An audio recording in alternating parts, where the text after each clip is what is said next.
Marcus Jensen, but speaking of Marcus not in the lineup tonight. Marcus Semien, a rare night off for him. Barreto gets the start at short.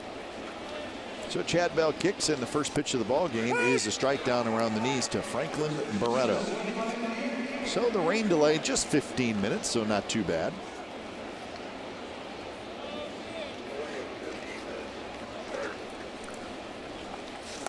So we've had a delay in each one of the three cities we've stopped at on this road trip, but we'll survive. Ryan Blakeney is the home plate umpire. Jerry Meals at first. He's the crew chief, and then Ron Culpa and Chris Conroy. 0-2 pitch to Franklin Barreto, right down the middle. Strike three called, and that's how the ball game starts. So on 3 pitches, Barreto strikes out. Well, he likes to throw his fastball a lot. It is not overpowering, but as you can see, that's the last one. McCann, his catcher, goes inside and maybe a little bit towards the middle of the plate, but that's where he attempted to get the fastball. Got the strike 3 pitches to Barreto. Pitchcast is brought to you by Penn Fed Credit Union. So 1 out for Chad Pinder. Pinder hitting in the 2nd spot tonight in center field. Last night he hit in the 7th spot, but also played center field. So lots of sliders for Chad Bell. Fair amount of changeups. He's a big guy, 6'3", 210 pounds, 28 years old.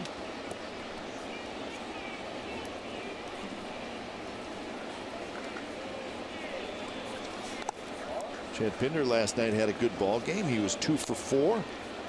Had 2 doubles. Both of the doubles knocked in runs. He was also hit by a pitch. And fortunately, okay, he was hitting the head, the back of the head. Ryan Shulman, the A's, one of the A's athletic trainers, out quickly to, and as he said, as I complimented him on how quickly he sprinted out of the dugout, he said, listen, somebody gets in the head, I'm going to get out there quickly, and he was out to see him very quickly. 2-2 pitch to Pinder. Strike 3 called on the inside corner. So Chad Bell opens up the ball game with back-to-back strikeouts, 2 away here in the first. Chad Pinder shaking his head with the fastball inside from Chad Bell, and he backed off, and maybe Ryan Blakeney tonight is saying, I'm going to give it to him. You guys better swing, because he's right on the left shoulder of the catcher McCann. Chad Pinder didn't like it, but called strike 3 nonetheless. So with 2 outs, here's Lowry. First pitch strike to Lowry. See the abbreviated windup by Chad Bell. Seeing more and more pitchers go into that where they kind of side almost like they're in the stretch and then take a slight move of the right foot, in this case the lefty, and then steps himself up to throw. At the lefty, just the right foot just a couple of inches back, then he sets up, and very comparable to a stretch position, although that little windup gets he started. 1-2 now to Jed Lowry. Lowry had a good ball game last night. He was 1 for 3, but he had 3 RBIs. He had an RBI double. He had a sacrifice fly. He had a bases loaded walk. Actually walked a couple times. So the 3 RBIs for Lowry. He's in 59 now on the year.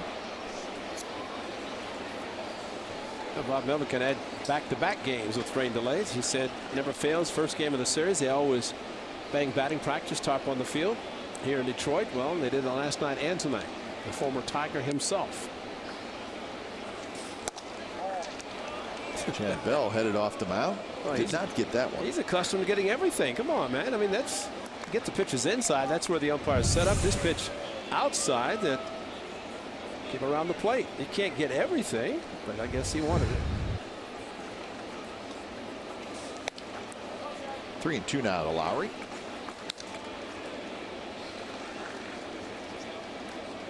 And so we had a quick rain delay in Boston, a lengthy rain delay in Philadelphia. Was it an hour and 50 minutes, something like that? Very close to that. And tonight, just a 15-minute delay. 19-minute delay in Boston. Could be worse. Well, this time of the year here, and you know, he's probably lucky to get out of Boston, Philadelphia, because that next hurricane's coming up the coast. Could be bringing in some moisture.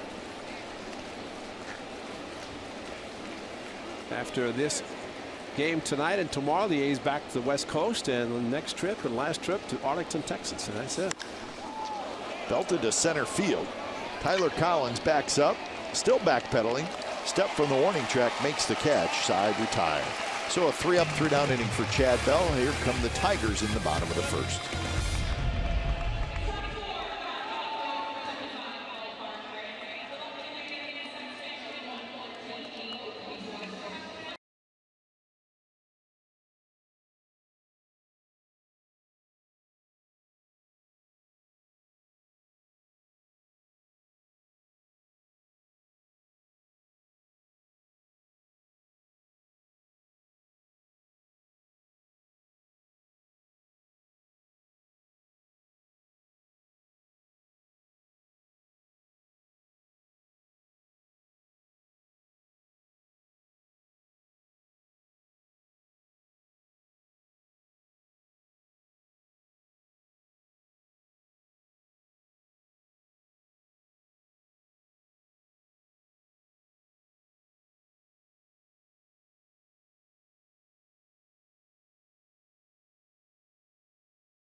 All right, so here come the Tigers. No score, bottom of the first. Their starting lineup is brought to you by Southwest Airlines. Starts with Ian Kinsler. He had a good ball game last night. Alex Presley bats second. Miguel Cabrera will DH. Nick Castellanos having a big year. He's in right field hitting cleanup.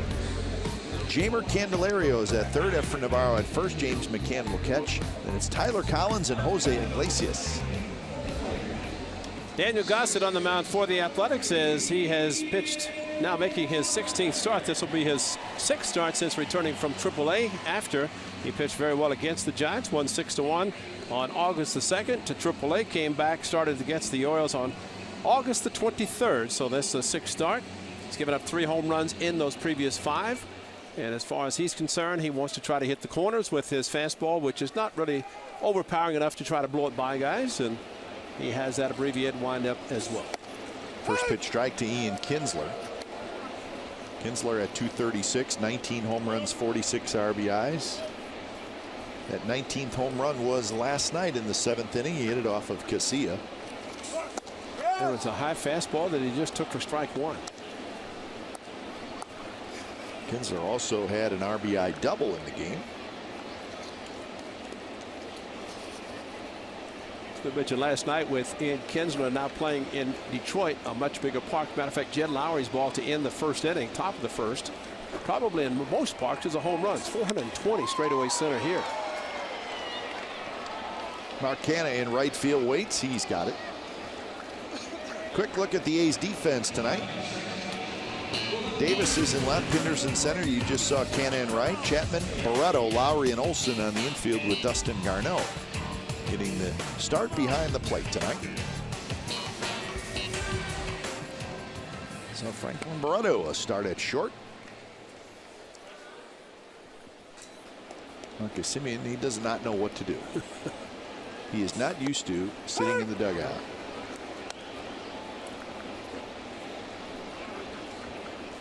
Well, if he gets tonight off and then plays the rest of the season. Remember, he missed a couple of months due to hand surgery in his right hand.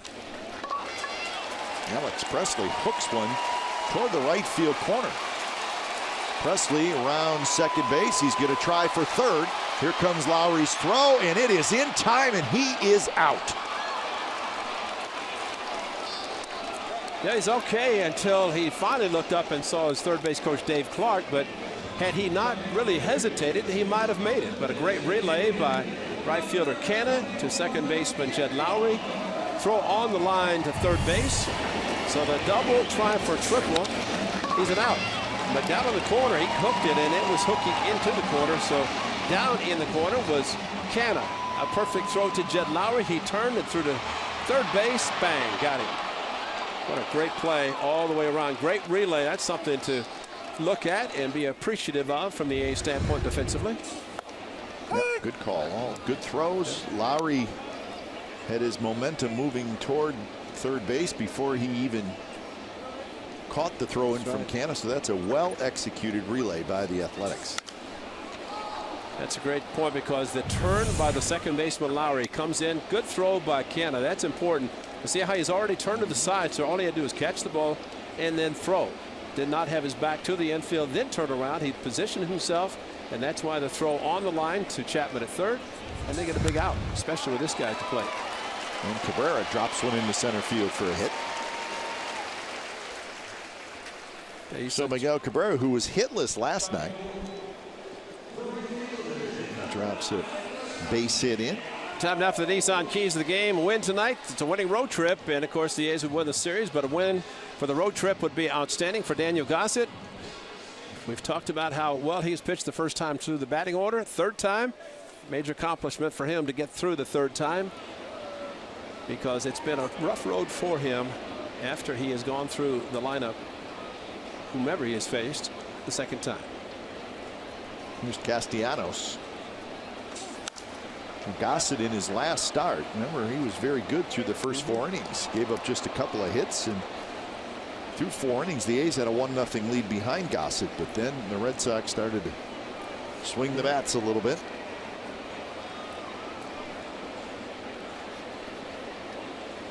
And Bob Melvin very well aware of trying to get him through the third time after the 2. In fact, he has seen some of his pitchers that get to 5 innings and then go to the bullpen, which you don't want to do, to try to get 12 outs, but sometimes it's necessary.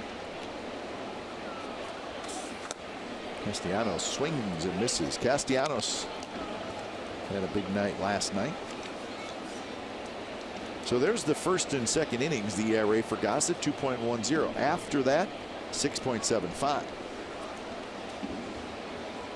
So an adjustment that needs to be made there for Daniel Gossett. Castellanos, I'm sorry, Ray, 3 for 4 last night. Now every pitcher talks about wanting to go deep in a ball game. So Barreto grabs it, steps on the bag, says hi to his childhood hero, trots off the field, no score.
When was the last time you saw the A's take batting practice? I don't know. For every Tuesday night home game, the ballpark gates are now open at 4:30 p.m. Plus, parking is free as part of Chevy Free Parking Tuesdays. Come to the park early, enjoy BP, and make a lasting moment. Oh, just that music alone is enough to give you a lasting moment, huh? One more chance to see early batting practice. Tuesday night. Davis, Olson, and Healy here in the second inning against Chad Bell. Bell had a good first inning, couple of strikeouts. 2 for 5 last night for Chris Davis, and he hits one high and foul down the right field line. How about this? Talk about the boyhood idol. There you are. Hello. I like it.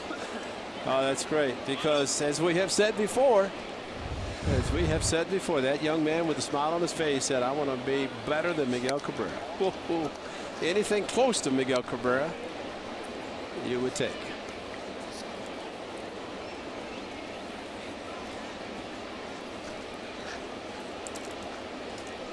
Chris Davis, 39 home runs, 102 RBIs.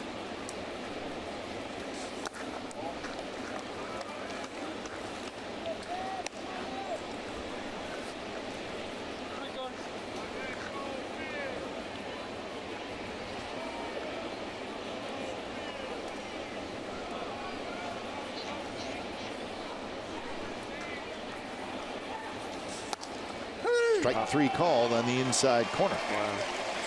I would venture to say before the night's over, somebody's going to get ejected if that fastball continues to be called strike on the inside. Is that 3 strikeouts, 3 fastballs inside corner that have been called strikes, and really, according to that, not a bad pitch. But again, must emphasize that the home plate umpire is always looking at the inside part of the plate. Chris Davis asking him about the location. See where the home plate umpire set up the right shoulder of the catcher, looking right at the inside part of the plate to Meadows. So 1 out, and here is Olson, 22 homers, 42 RBIs, a .267 batting average. And that one's hit deep to right. And that baby's gone. He's done it again. Unbelievable. A hanging curveball, and there's your record holder right there.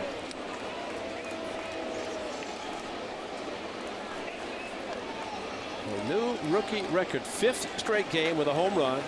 New athletic record, 16th home run in the last 21 games, 12 of the month of September, and it's just the 19th. Unbelievable. That is unbelievable. And really, that's a hanging curveball. He just reacted, and you know, for this lefty, Barreto, Pinder, Lowry, Davis, all hitting for the right side. Barreto. Hey, well, Barreto's been picked up a lot lately, hasn't he? So here's Healy. First pitch strike. So for the A's as a team, home run number 219.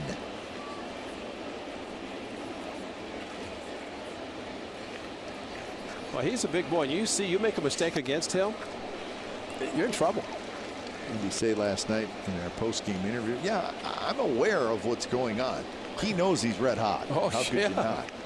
The question is, does the rest of the baseball world know? And they're starting to take notice. But again, as I mentioned in our opener, what a scout said about his defensive ability. And, you know, we see him mashing home runs, but the scouts notice other things, and including his ability to play first base as well as he has. Let's see where this pitch was to Matt Olson. Well, look what the catcher set up, but look at the pitch. A hanger inside part of the plate at 86. And this is close to second deck. And when he puts his head down, there's no doubt. I mean, we all know it's going. Well, that was a long one, too. It landed right into the back of the lower level of seats. And there's a whole bunch of rows of seats.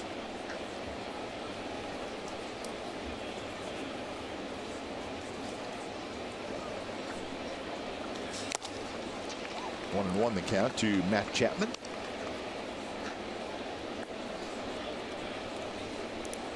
Matt Chapman at .231, 12 home runs, 33 runs batted in.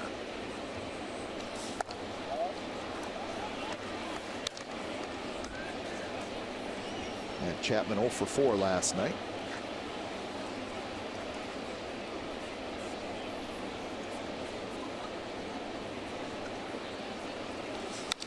And a good swing at a fastball up and out over the plate.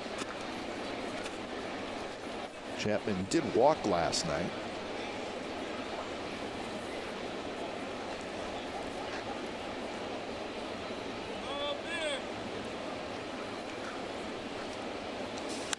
Two pitch. That one's belted to left center field. And that baby's gone. Wow. 2-0, the A's lead. So much for batting practice. Well, they're taking it now, right? Boy, they sure are. I mean, those are some loud shots. One by Olsen and this one by Chapman. A screamer. So number 13 for Matt Chapman. This one he tried to go inside. That time he missed. And if you're a hitter, you see the number of pitches inside, you start cheating a little bit. See, he's running hard, but the sound of the bat, and I mean a towering fly ball to left center. Well, here's Canna. Canna takes up and away. Yeah, So Olsen with his 23rd, Chapman with his 13th. And Pender's got 15. And Healy's got 25. I mean, that's some great production just from 4 guys. Not to mention Chris Davis, oh, by the way, with 39.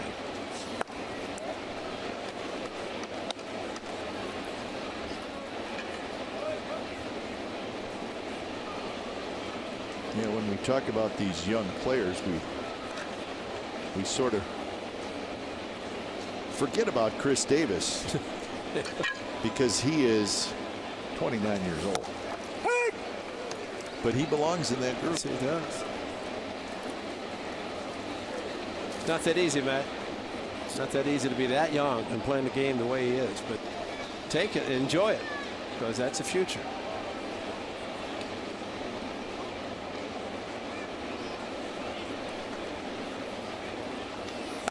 Canna takes a strike at the knees, 2-2. All right, the Three Musketeers, Oakland A's history, most home runs in a season by a rookie trio. Third most, 51 the total between Olsen, Pinder, and Chapman. McGuire, Steinbach, and Polonia, 69 in 1987. Well, back at 49 by himself. That's not fair. Polonia? Luis Polonia. Canna's called out on strikes. He doesn't like it. He's going long ball again. And it is fun to watch. Matt Olsen, number 23. Matt Chapman, number 13. After an inning and a half in Detroit, 2-0, the A's lead.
Runs by Olsen and Chapman. A's lead going to the bottom of the second. So a couple of early runs for Daniel Gossett. You got Dave Clark 5 talking to Matt Chapman at third base, and Omar Vizquel, maybe the future Hall of Famer, at first talking to Matt Olson, both saying, well, Omar didn't hit a lot, just a great Gold Glove shortstop. Dave Clark 5 probably saying, how you do that, man? How you do that, kid? But it is impressive to watch them. So that's the first ball that Gossett has thrown. First inning, he threw 11 pitches, all strikes. Got that from our very fine stat man, Greg, who we always go to when you're here in Detroit. He's kind of a Detroit legend, Greg the stat man. In his own mind. He's a good man.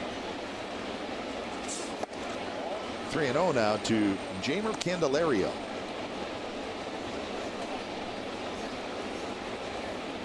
Candelario in last night's game was 0 for 4 with a walk. There's a strike. Oh, you remember John Candelaria? Yeah. Big old hitter, right?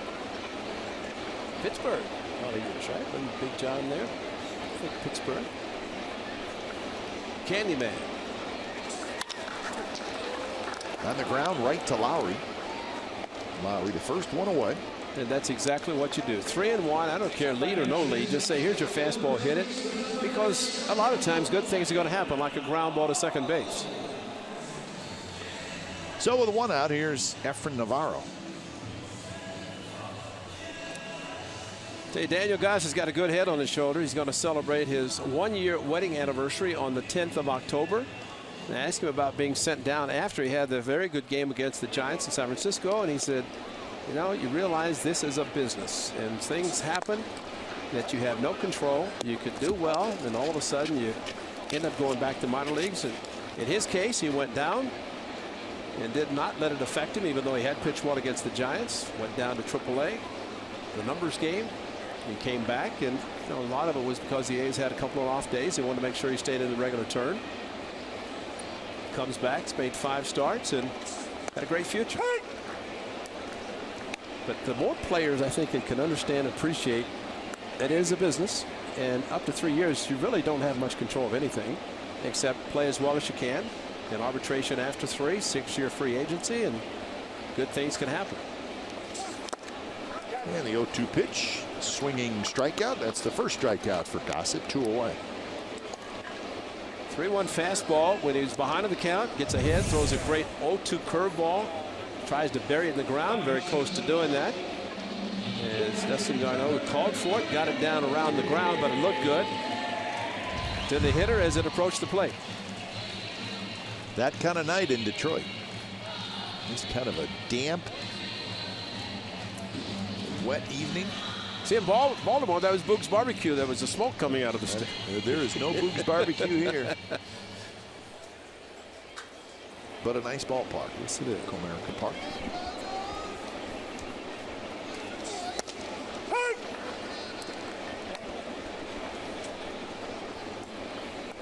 Won the count to James McCann. Yeah, nice broadcast boost. Chairs just disappear. Almost lost my partner there for a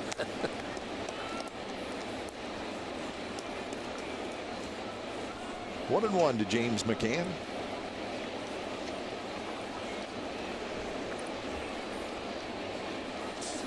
McCann was hitless last night, 0 for 4. Tigers had 3 runs on 9 hits last night. They had 1 home run. Pep, I've always enjoyed your comment about you can't hang a fastball, and you watch Daniel Gossett throw the curveball, which he's done effectively this inning. It started about belt high and then down. That was a hanger. See, that was a hanger. Yeah, but that's the one that you hang. But before, that's the first one that he's thrown that has not been down around the ground. And you know, it's one that you throw it, you want to have it at a certain spot, but man, that's right in the middle of the plate with 2 strikes, and that's why hitters hit mistakes, because that's a mistake right in the middle of the plate.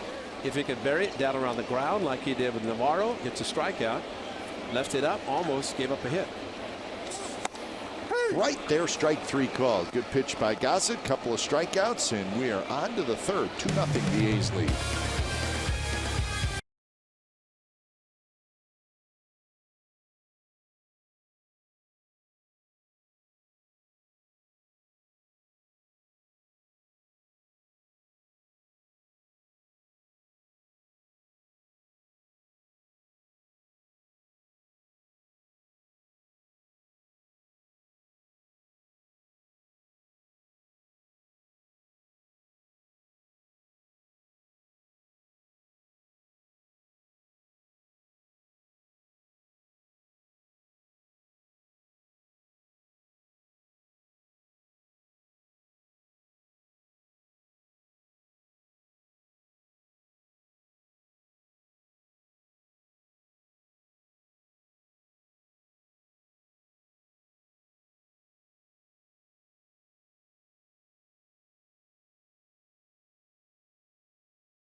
Baseball break brought to you by T-Mobile.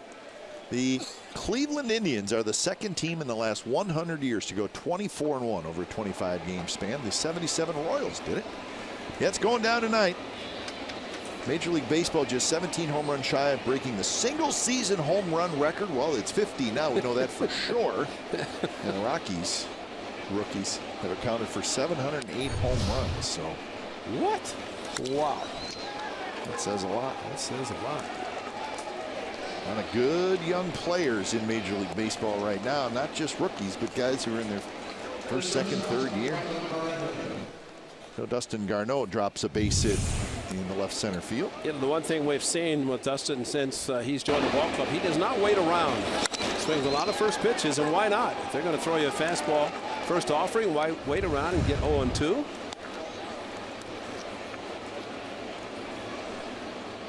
So third hit for the A's. Of course, the other two, the home runs by Olsen and Chapman. And here's Franklin Barreto.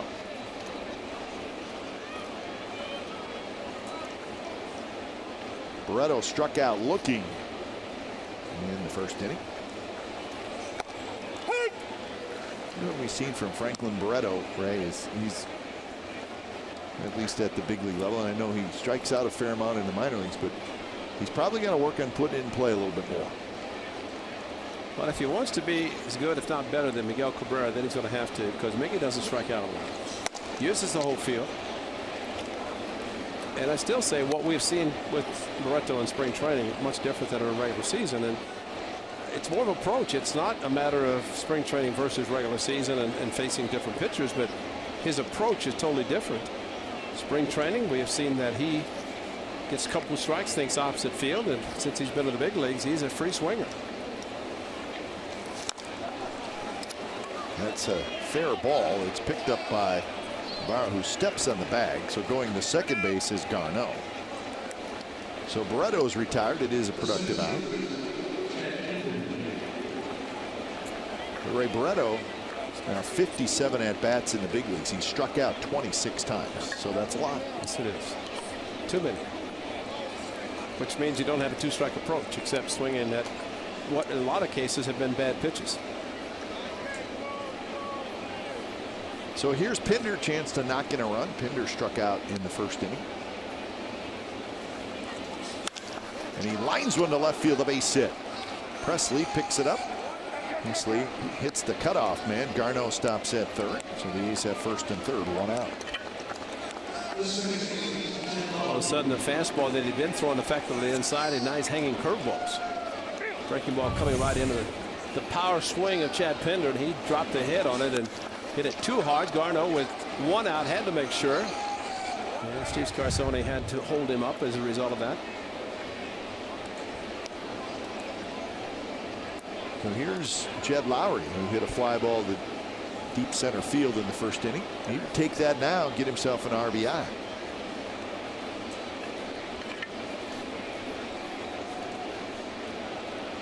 Lowry, of course, 46 doubles, one away from tying Jason Giambi for the Oakland franchise record for doubles in a season. So he's got, including tonight, 12 games to do it. And he's playing game number 151 tonight.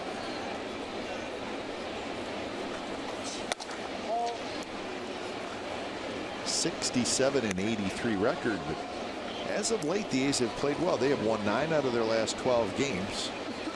It's good. Lots of offense. And you said the September record, trying to get a winning record. 9-8. Yeah. 9-8. Well, if they could win tonight, and even tomorrow, definitely have a winning road trip after a win tonight. But just keep building on it. 6 at home, 4 on the road to finish the season after tomorrow. That man wants to win every game. It's not possible, but last couple of years, 90+ losses for the A's, and like to stay below that this year.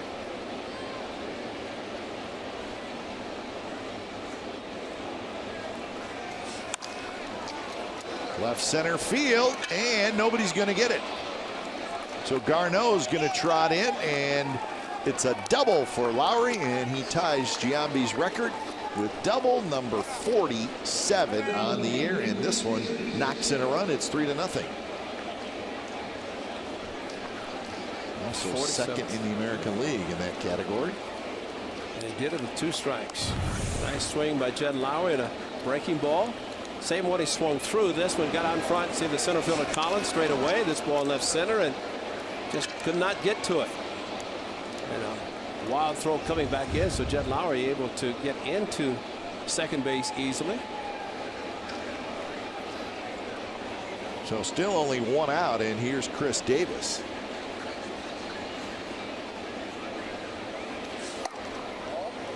So Jason Giambi had 47 in 2001. Lowry 47 in 2017. Also, Lowry is third on the list with his 45 doubles in 2013.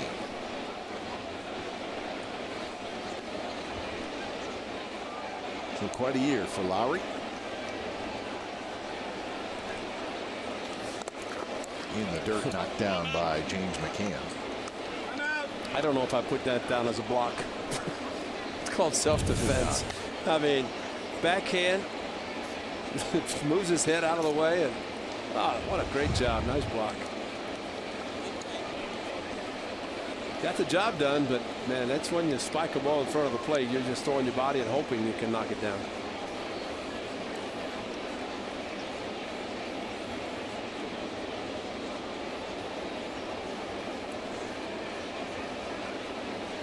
Two-0 pitch to Davis, and it's outside. It's now 3-0. This is what the A's are doing in the month of September. For you, Ray, little Neil Diamond, September morn. 33 home runs, most home runs in the American League in the month of September. Second in walks, second in extra base hits, slugging, on base, third in runs scored. And that little 6 font down at the bottom, you don't want to talk about that. Yeah, they have struck out this year. Green light, KD, let it go. Tried. I don't think they ever wanted to pitch to it. But that's the problem they're facing with Matt Olson as hot as he is. So the bases are loaded for Olson. Doobie's going to be making a few trips to the mound.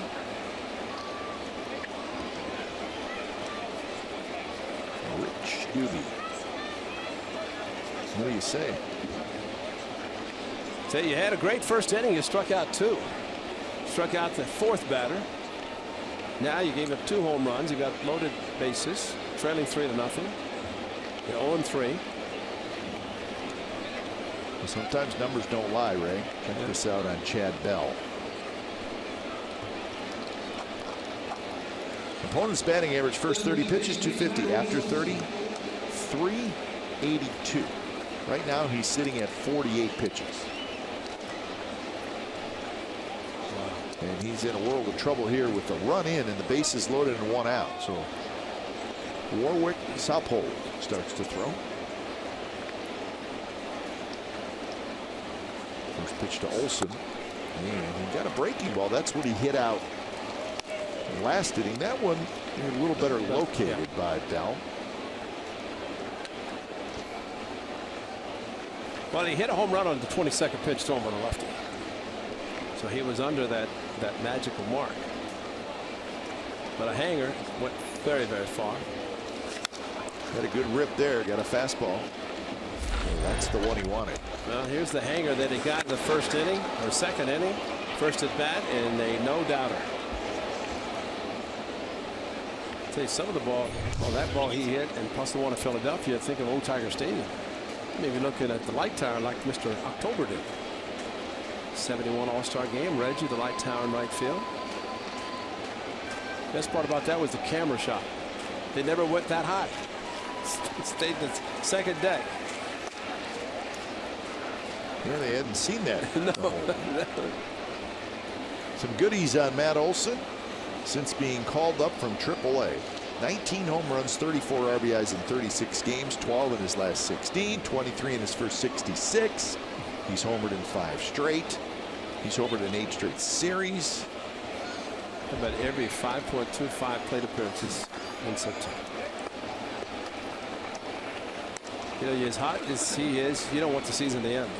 No, he wishes it was June. Each of the last 8 series, he's homered.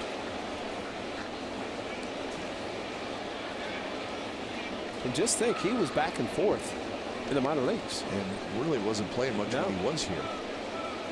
And what he did, he played right field. But suddenly into first base, he's facing lefties and righties. He's now hit 4 home runs against lefties. I think the A's had a pretty good plan. I mean, they knew they had Yonder Alonso, and the way Yonder was playing, it became apparent that he was probably going to get traded.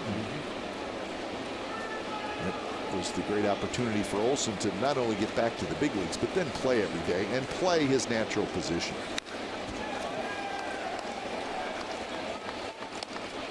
I'm sure that may have something to do with his success.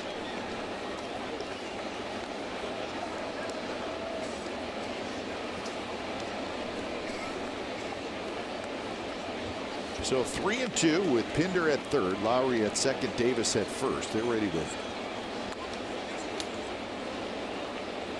take off on a ball in the gap. 3-2 pitch, a hard slider, and he got him swinging. So Olson chased that time.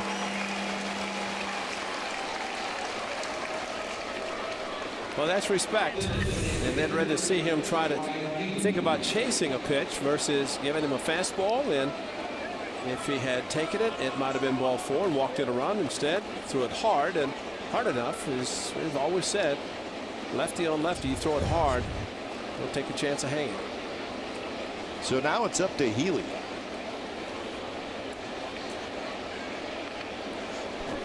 Healy hit a fly ball to right field in the second inning.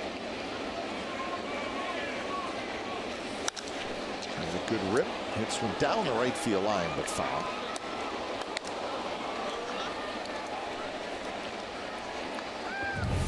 Matt Olson, there they are, and then the one to finish him away. So nothing really on the inner half of the plate. One fastball, the 3-2 fastball that he fouled back.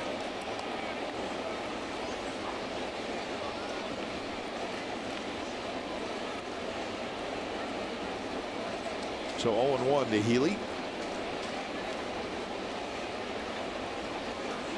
Healy was 1 for 5 last night.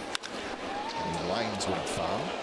Of course, Healy hit the ball that went off the back of the head of Jeff Farrell, and the report on Jeff Farrell is that he's fine. He's in concussion protocol. He got a pretty good bump on the back of his head. He's kind of right next to his ear. Yeah, and the good news for Ryan Healy is that young man is okay, because he took it very, very hard.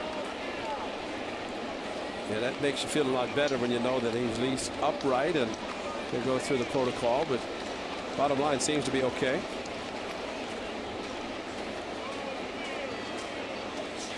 Two pitch, foul back. So this is the at bat by Healy. Happened in the 8th inning. It was scary.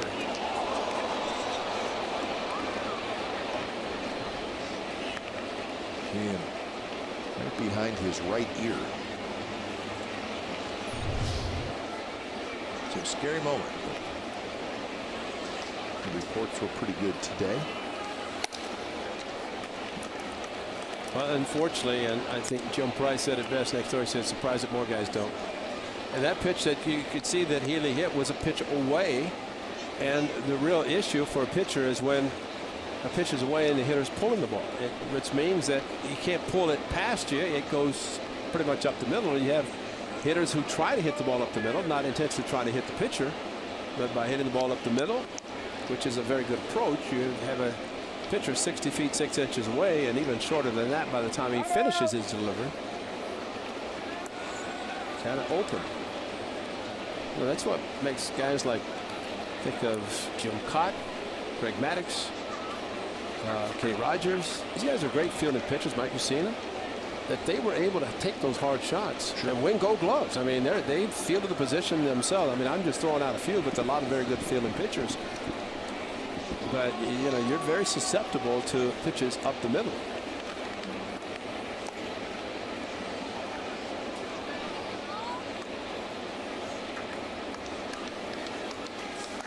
Two pitches blocked nicely by McCann. So the count even at 2-2. 60 pitches now for Chad Bell. See McCann with his catch. In the last two. His catch was mid on the ground, so he's telling you, you throw it down there, and he ends up having to block it. He's trying to get Ryan Heaton to chase the 1-2 curveball, which he did not. So about to throw number 25 in this inning. And it was belted deep, but well fouled on the left field line. Well, you know what's good about the ace hitters? Second time through the batting order, they're starting to see and think about fastballs in, because they're getting out in front and pulling it. And that's a pattern. You see it in Darren Bush, the A's hitting coach, and very quick to point out to his hitters, hey, he's living inside. Your right-handed hitter, think about in there. And it looked like Ryan Heaton has been thinking a lot about fastballs in.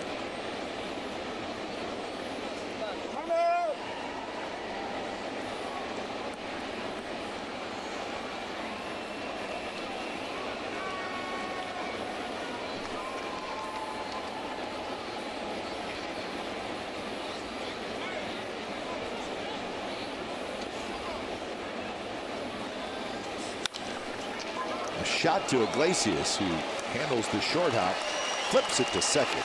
Side retired. So the A's get a run on 3 hits. 3-0 Athletics as we go to the bottom of the third.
Xfinity X1 customers say, show me the Oakland A's in your X1 voice remote and get live stats on your TV. Change the way you experience TV with Xfinity X1. That's the famous Fox Theater here in Detroit. It's like a block away. Yeah.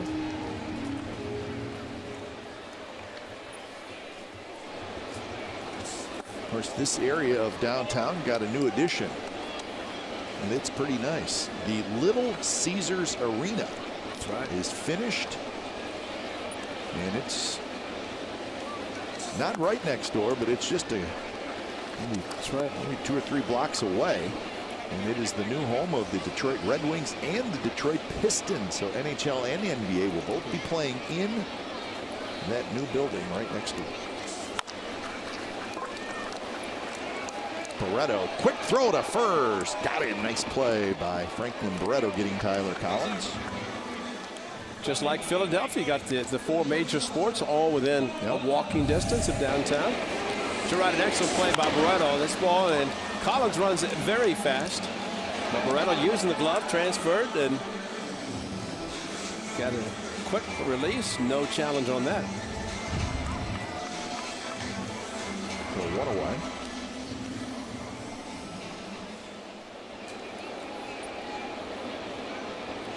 Here's Iglesias. There's a big concert going on at that new arena tonight. Kid Rock, who's from Detroit. So, concerts first. Sports is coming. Chapman has it across the diamond, 2 away. So that's a big deal. So you have the Ford Field, the home of the Lions, right next door to this ballpark, and then 2-3 blocks away, a brand new arena. There's Ford Field. Hey, the bus driver that brought us out here today, he said, hey, the Lions are going to win it all this year. Did he really? Oh, yeah, he was pumped. He said they're going to beat the Falcons in the next game. I mean, he was rare. And I said, why? Because your Tigers aren't playing that well? He said, yeah. Early season optimism coming out of Detroit. Yeah. Been a little while since the Lions won a Super Bowl. That's right. Waiting around for the game. Classified ads. He's checking it out. 57 to Larry. Wow. That's a lot.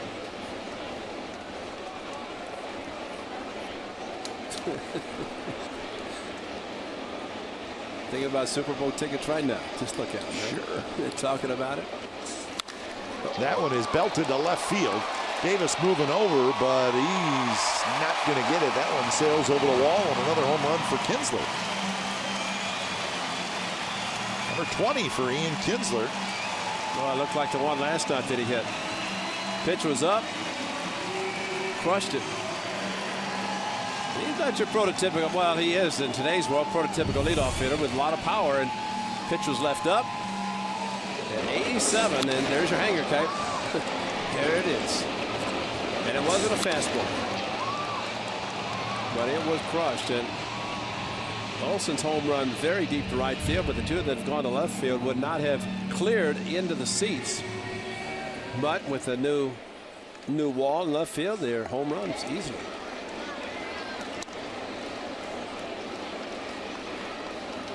So Kinsler has homered in both games in this series. Tigers have an interesting decision with Ian Kinsler. He has an option next year. It's a club option for $10 million. If the Tigers pick it up, all right, he's their second baseman for next year. If they don't, he's a free agent. I'm curious to see what they do with that. The $10 million salary is, for 1 year, is really not bad. He's a pretty good player. Well, 20 home runs. We're told that 19 have been solo. Is that what you said? Solos? Wow. Get on base. But he's got the swing. Of course, as a leadoff hitter with the Rangers, now with the Tigers. That one's driven to center, and that's a base hit for Alex Presley. So Presley doubled in the first, was thrown out trying to stretch it into a triple, and he signals here in the third. Swings a little bit like Brett Gardner. That just kind of hacks at the ball and lets the bat go. Just like that. Good call. So Presley has the 4th hit of the night for the Tigers.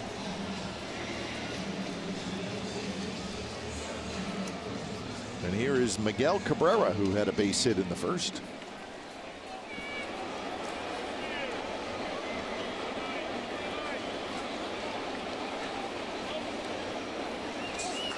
As we pointed out last night, Cabrera playing with a bit of a sore back, which has bothered him off and on the entire season.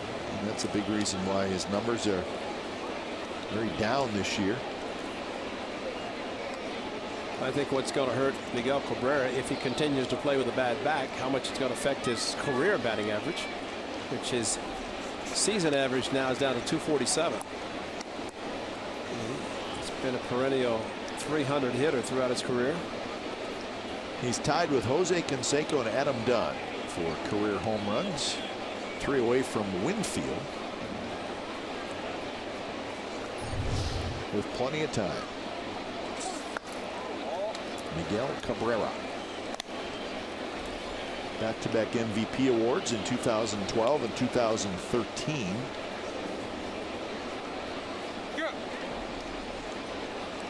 Also has over 1,600 RBIs in his career.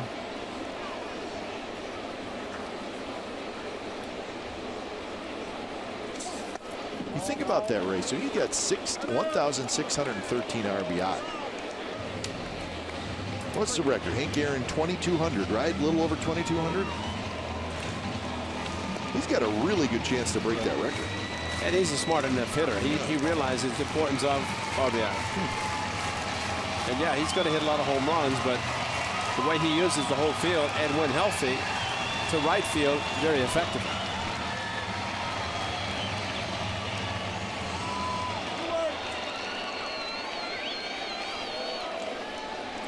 2-1 the count.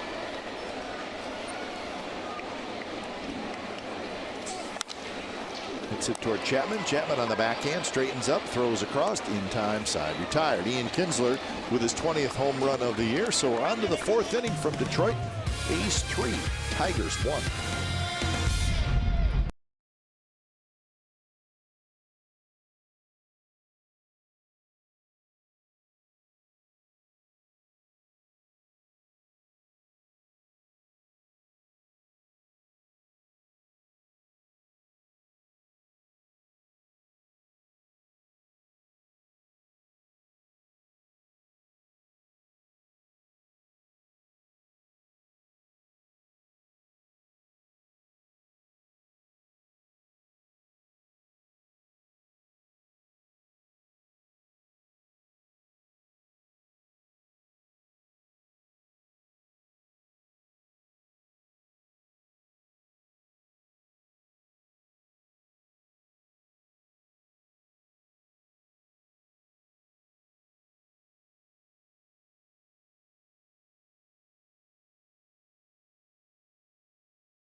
Even in a rain delay, it's my favorite promo. A's Insider Podcast is back on NBCSportsCalifornia.com, brought to you by Max Muscle. Log on each week as Insider Joe Stiglitz. He talks baseball with players, coaches, special guests, and the more is my partner. Available on iTunes, Stitcher, Google Play, Spotify, and there he is, ladies and gentlemen. The latest for Joe Stiglitz is the man right there, Glenn Kuiper. In-depth questions from Joe Stiglitz. Joe does not ask those fluff questions. He goes right for the tough question. And he sticks a microphone in your face and you have to answer. Huh? What are you all about? You know? What are you all about? Come on, Joe. Is that all you got to bring? Well, I'm glad you're on there, partner. Can't wait. I'm just going to spend the entire offseason listening to you. You haven't been on there yet? Well, this is what Matt Chapman did to left center on a 2-2 fastball and went for the Al Kaline statue. I thought you had been on there. I'm sorry. I just figured you being you. Well, you saw. Joe would have asked you if maybe I'd say one of the maybe right after Ricky. You saw what the Philly fanatic thought about all this stuff. He goes, whoop-de-doo. Whoop-de-doo. I tried to impress the Philly fanatic with your resume as a player, and he gave us the whoop-de-doo. Whoop-de-doo. Yeah, and then sneezed all over the chili cheesesteak. Didn't seem to hinder his fondness for you, though, and I think that was important. Well, I think the biggest thing, the Dodgers are at Citizens Bank Park. Yes. Just wonder if Tommy Lasorda from Pennsylvania, I know he's fighting a health issue, but let's hope he was there, because I know that wherever Tommy was going to be sitting, the fanatic would visit him. He would find him. Yeah.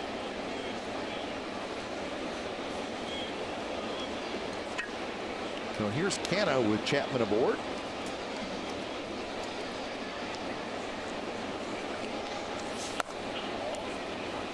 Canna called out on strikes. Actually, Home plate umpire said he went around on a pitch that really looked like he did go around, but that ended the second inning. Uphold starts to throw again for the second time tonight. Pitch number 70 coming up for Bell. Kinsler, a couple steps into the outfield grass, makes the catch. So Can is retired. One away. And here's Garneau.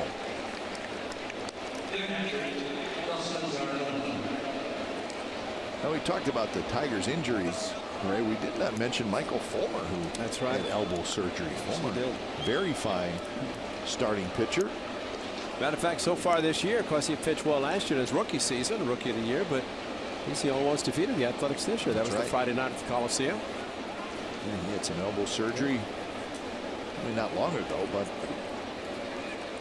less than a week ago. But he will be ready for next year. That's what Tigers expect anyways, and that would be important.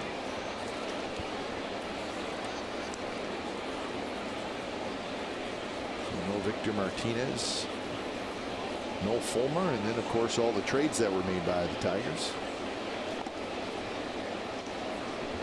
They're going to get a whole bunch of money back from expiring contracts and the people that were traded away. It'll be interesting to see what the Tigers do.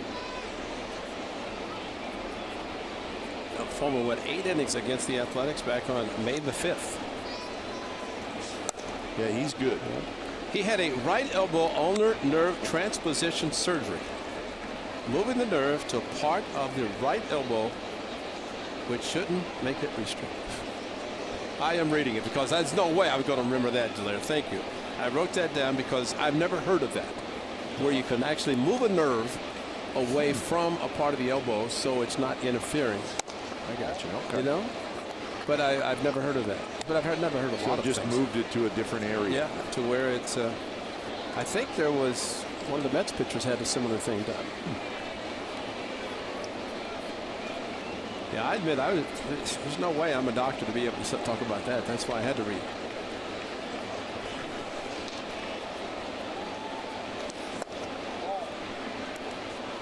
Now to Dustin Garneau, who singled and scored in the third. A fastball that Bell was getting in the early part of the game inside the right-handers. All of a sudden, it's either off the plate or he's not getting the call.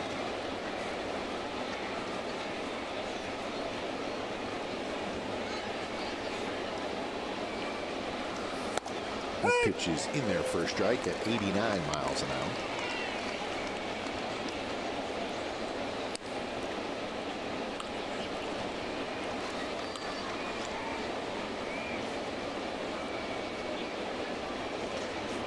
Chapman fairly short lead at first.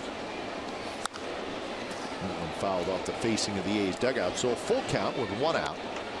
Keep an eye on Chapman.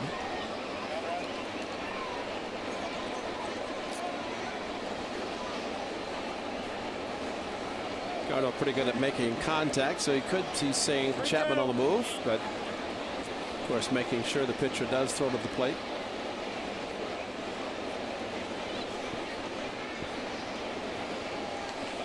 Runner goes, pitches high, walked him. And that's pretty good takeoff because he went back to first on the move by the lefty, and that's going to be it.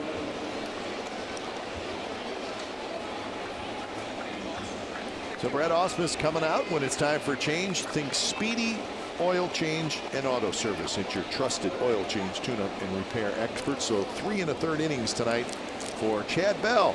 So we got a new reliever coming in for the Tigers.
Baseball on NBC Sports California is brought to you by Max Muscle Sports Nutrition and its 30 NorCal locations.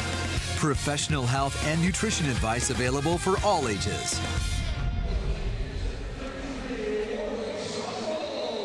So 3-1, the A's lead the Tigers as Chad Bell is done for the evening. So he leaves with 2 on and 1 out. 3 1/3. 5 hits, 3 runs with 5 strikeouts. But a very, very short outing. See a lot of those going around in Major League Baseball. Yes, we do. September probably should have somebody do all the times of all games in September and see how many are under 3 hours. 0. Well, you have to pitch a shutout like Mington did last Friday. I think that was 2-something. Here's Warwick Southpole. So he comes in to face Franklin Barreto, who's 0 for 2. Warwick Southpole.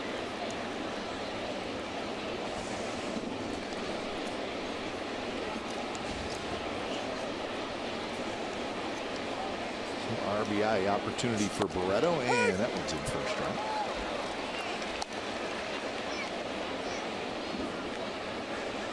Likes to throw his fastball and slider. Bell used his fastball inside of the right. He's got a lot of strikeouts. 3 of the first 4 batters are strikeouts. He struck out 4 in the first 2 innings.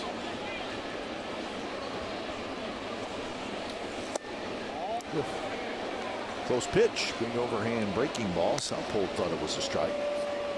Southpole is from Australia, so we don't know this for sure, but he probably knows Liam Hendricks a little bit. Should. 27 years old.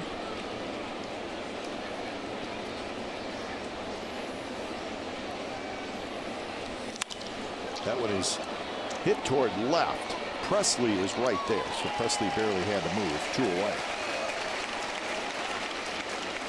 So Barreto 0 for 3, and it's up to Chad Pinder.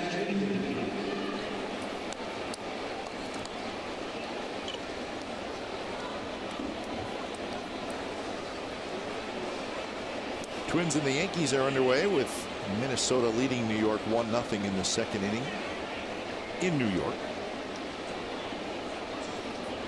That's game 2 of the series. Yankees won last night.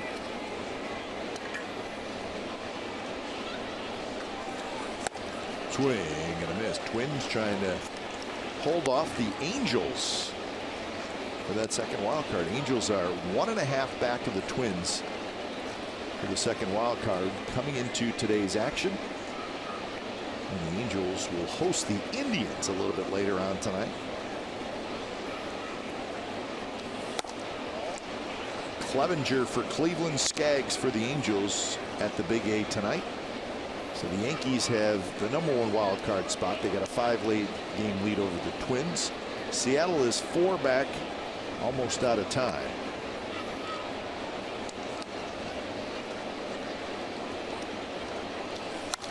Pinder hits it foul into the luxury suite level.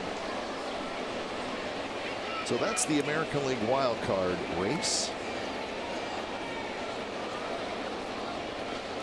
National League wild card race has the Brewers 2 games behind the Rockies for that second wild card spot.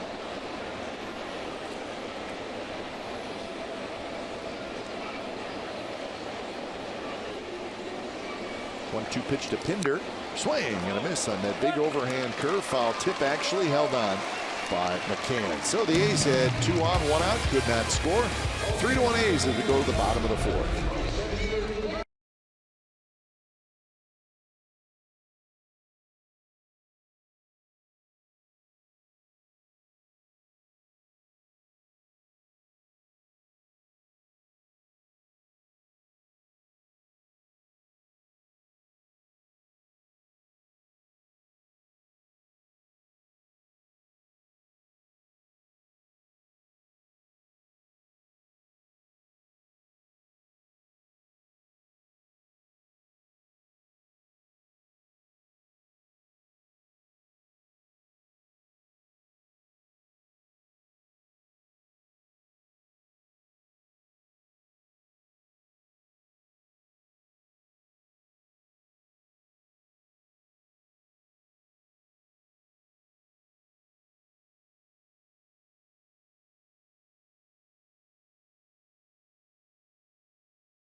season are on sale as part of the A's new innovative program focused on increased benefits, flexibility, and discounts. The program rewards tenure and includes exciting discounts on concessions, eliminates ticket exchange limitations, and provides exclusive new experiences and events for members. Renew or purchase new season ticket memberships now at athletics.com/2018.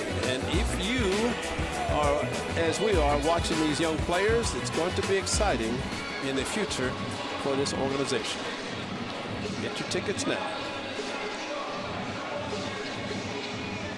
So it's 3-1. The A's lead bottom of the 4th inning. Olsen and Chapman have homered tonight. Lowry with an RBI double for the A's, 3 runs. Castellanos leads things off here in the bottom of the 4th. Castellanos, Candelario, and Navarro. 15-game inning streak for Castellanos. After his 3 hits last night. So trying to extend it to 16 tonight.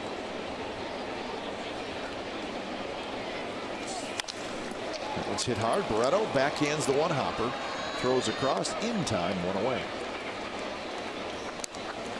Took it nice and easy. Nice. Once he caught the ball, and just watch Castellanos, who's not really busting it down the line. So that enabled Barreto to catch the ball on the outfield grass, set himself, and make a nice, strong throw across to Olsen.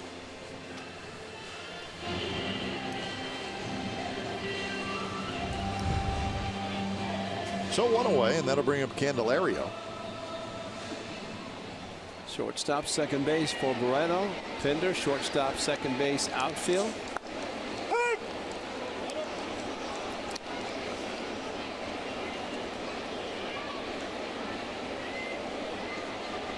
Candelario grounded out to Lowry in the 2nd inning. That's a big hop for Olsen. Underhands to Gossett, 2 away. Candelario remains hitless in this series. 2 quick outs here in the 4th. Daniel Gossett with a couple of strikeouts and a whole bunch of ground ball outs. We got Ray 7. Does that sound right? 1, 2, 4, 6. You got 6, but 1, 2, 3, 5, 6. 7th coming up. Navarro takes low. Navarro struck out in the 2nd inning.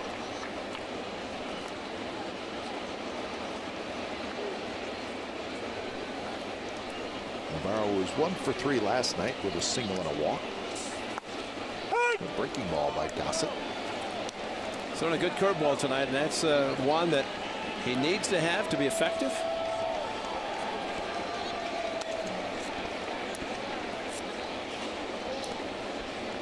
Dropped the ball and throw back from the catcher, yet when it hit the ground and went to the grass, he got a new baseball.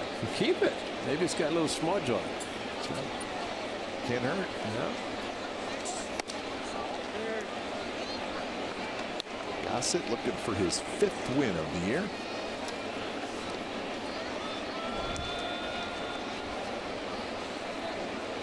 He's beat the White Sox, the Mets, the Giants, and the Astros. Astros was game 1 of that doubleheader.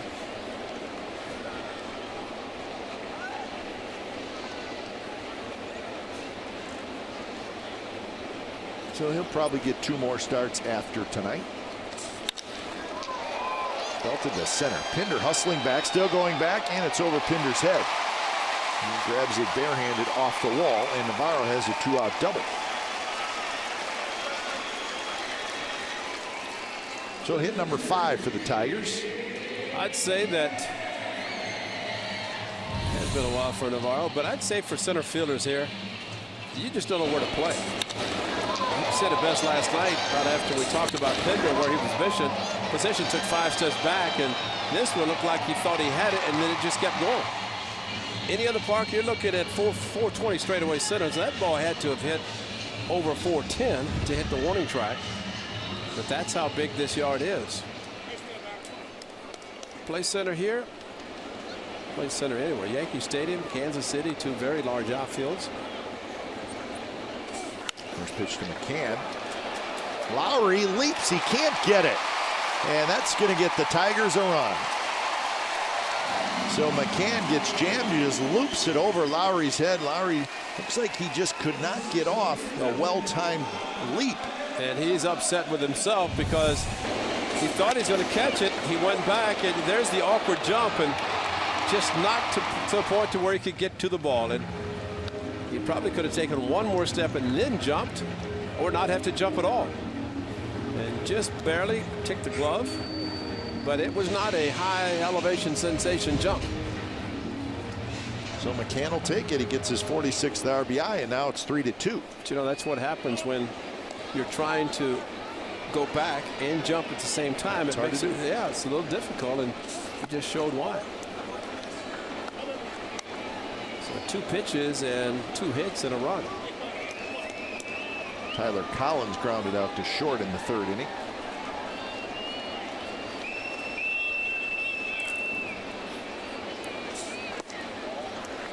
And now it's 2-0.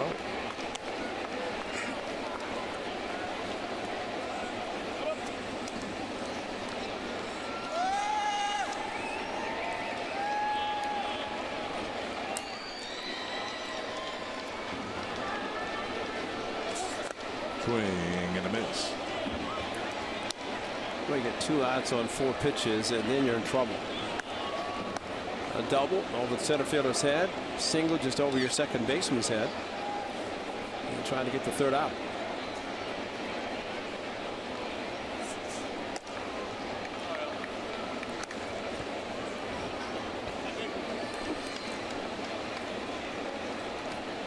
.54 pitches so far for Gossett.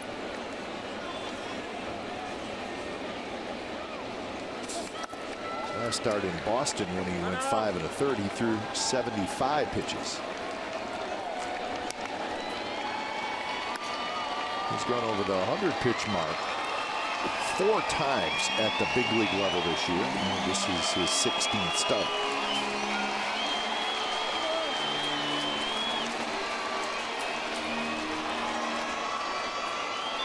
So 3-1. McCann with a short lead.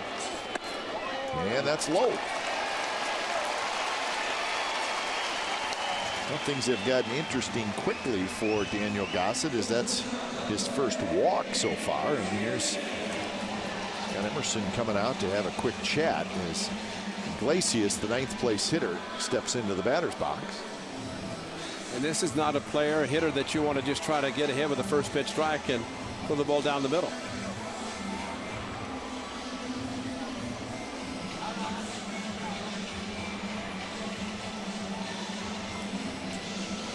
Iglesias grounded out to 3rd. His first at bat. He's 0 for 5 in the series.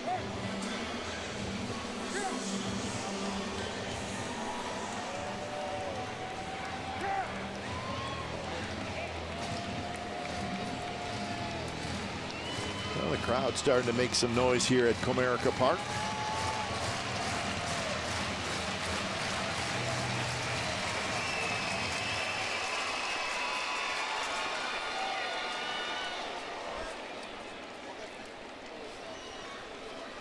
First pitch, breaking ball away. It's really not a bad pitch to throw, because Iglesias is just one of those guys that's free swinger and kind of looks for the pitches after a pitcher has been struggling. Looks for one down the middle. That was a little cutter away. Straightaway defense against Iglesias. And now it's 2-0. Didn't miss by much.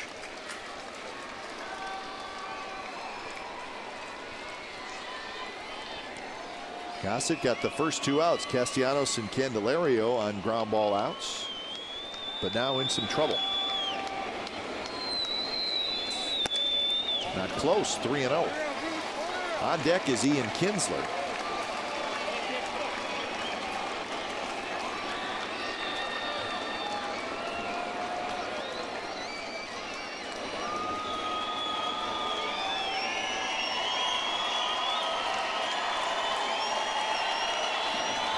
Iglesias waits, and the pitch is low. He walked him. Well, with Kinsler coming up, that's the last thing he wanted to do. Well, that's what Kinsler did his last at bat, and high hanging breaking ball that was gone. That was a solo. Let's hope the notes are true that 19 of 20 have been solos, and he's able to make the third out of the inning. Daniel Gossett has to throw strikes. 1 strike in his last 2 batters. That was 1 to Collins. Kinsler with 1 career grand slam.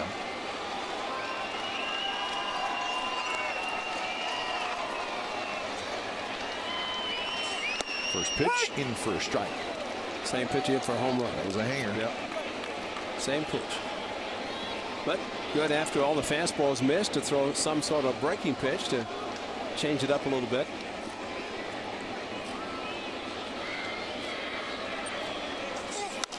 Kinsler hits one foul down the right field line. So Gossett jumps ahead in the count 0-2. It's amazing what the breaking ball did. Good fastball, 0-1 outside corner.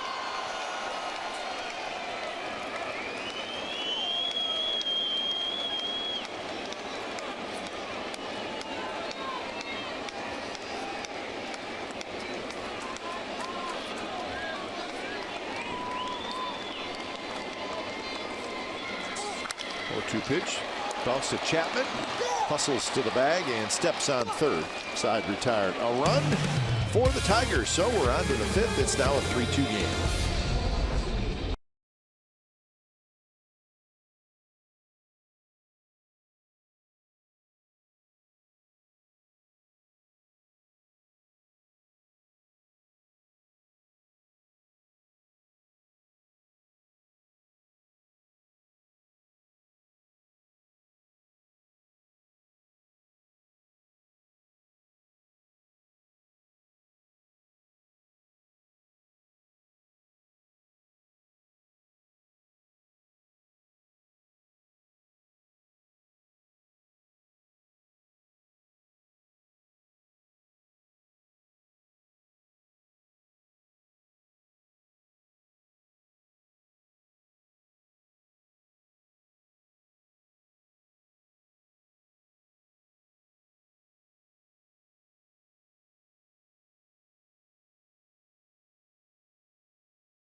Single day with Raiders insider Scott Barrett on NBCSportsCalifornia.com. Sunday to Sunday, the home of the authentic Raiders fan is NBC Sports California.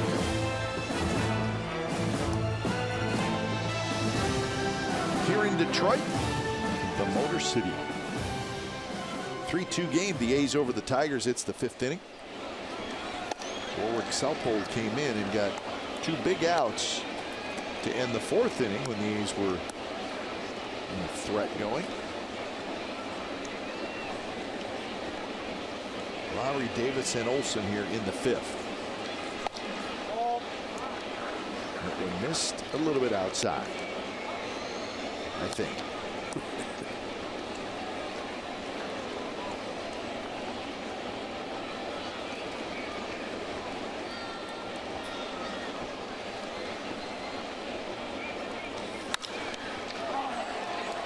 Shallow left field. Iglesias is out there. And he calls off the left fielder Alex Presley for out number 1. Iglesias, pretty slick fielder, kind of flashy. I think. Just a little flashy. But as long as he gets the job done, which is a pretty good shortstop. I mean, he's got Omar Vizquel to watch over him. I'm sure Omar does just that.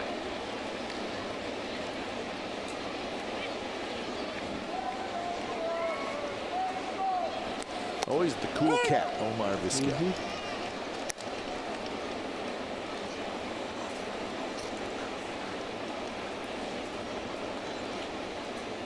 He's got to be happy about his former team, the Cleveland Indians. Yep. Although the division same as the Tigers, so not happy about that. But Indians are playing very well. He played at a time when they also were a very, very good team. Bobby Alomar, his double play partner.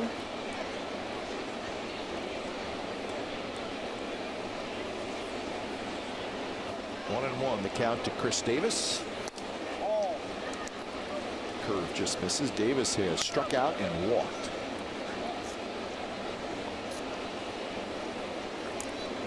Davis, fourth in the league in RBIs.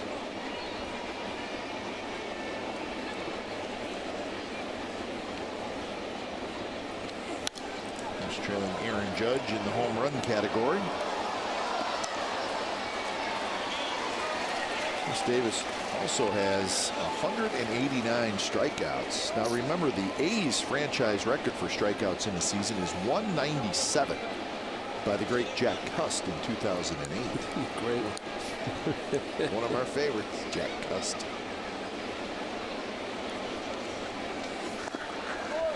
And there's another strikeout. So Chris Davis strikes out for the second time. 2 outs here in the 5th. Got hit in his first at bat since returning from the Bay Area. That was last night, but breaking ball in the dirt. And a good pitcher's pitch got him to chase.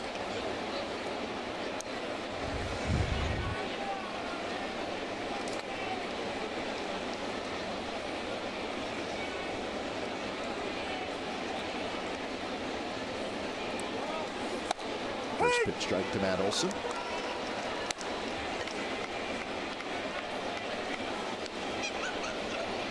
Five straight games with a home run now for Matt Olson, thanks to his shot in the second inning that went deep into the seats in right. The Big Hurt did it in 6 straight games. His terrific season of 2006. A few guys, Milton Bradley, Dick Swisher, all 3 of those guys had big home run seasons.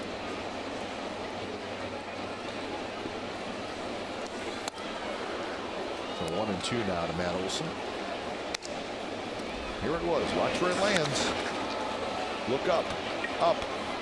There you go.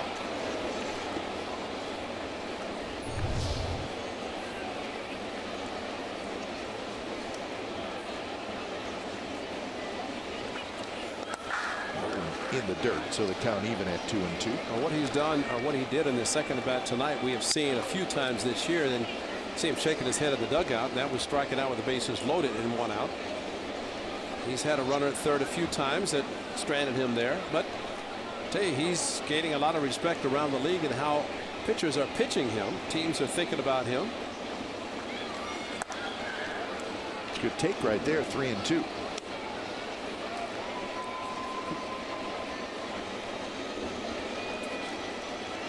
If he gets a breaking ball 3 and 2 after getting behind 0 and 2, then you know something's up. He just shook off a fastball, change up. He's going to throw him the curveball. And he hits one very high, but foul. As a hitter, you see a pitcher shake.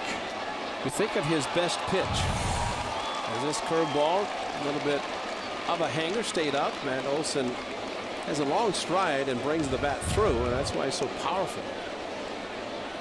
But you think as a hitter, the best pitch that a pitcher throws is comfortable throwing, and he keeps shaking. He wants to ultimately get to that pitch. And evidently the curveball is the one that this pitcher likes.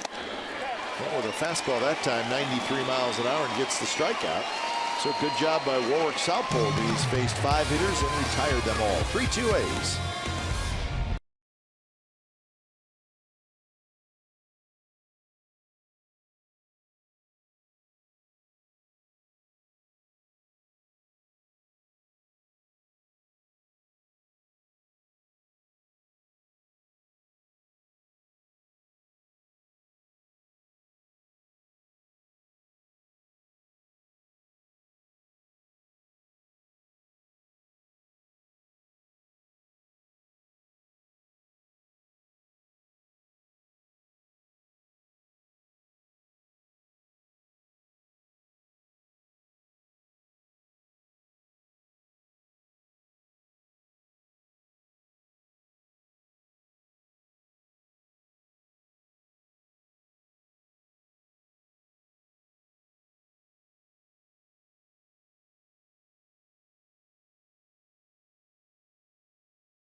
Donald Sparky Anderson.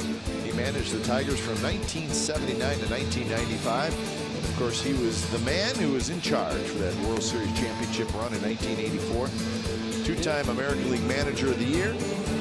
His number 11 is retired here in this ballpark. Of course, he is a Hall of Famer. Unfortunately, he passed away back in 2010. There is Sparky Anderson. Won a couple titles with the Cincinnati Reds, the Big Red Machine in 75 and 76, and then 84 with the Tigers. And Sparky Anderson was actually manager of the Tigers longer than he was the manager of the Reds. You think of him with the Reds, but it's near a long time. So that note, first manager to win a title in both leagues. Tony La Russa also did it. Sparky Anderson, the eternal optimist, right? Oh. It was always great with a new player. Oh, this guy's going to be a superstar. This is the greatest guy you'll ever see. He's the best player you're ever going to see. And there are a few of them. Some people are like that. That's right. But nothing wrong. He built them up as quickly as possible. Wow. Very high to right field. Canna is looking up, and this game is tied. Alex Presley has 3 hits, including a home run.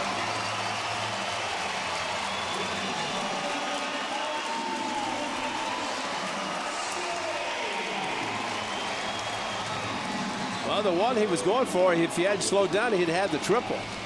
Instead, he got a double and thrown out, then a single and a home run. This fastball, 91 inside corner. He wanted it there, and he got it there, and he hit it out there and tied the game.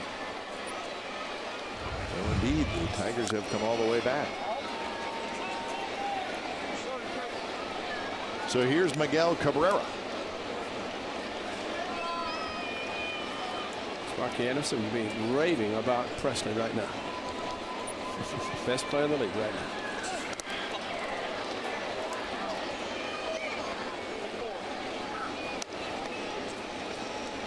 Tony La Russa managed the A's. Sparky was the Tigers. Man, they were inseparable. They were, before the game, during batting practice, constantly talking baseball. Tony listened to Sparky as much, if not more, than anybody.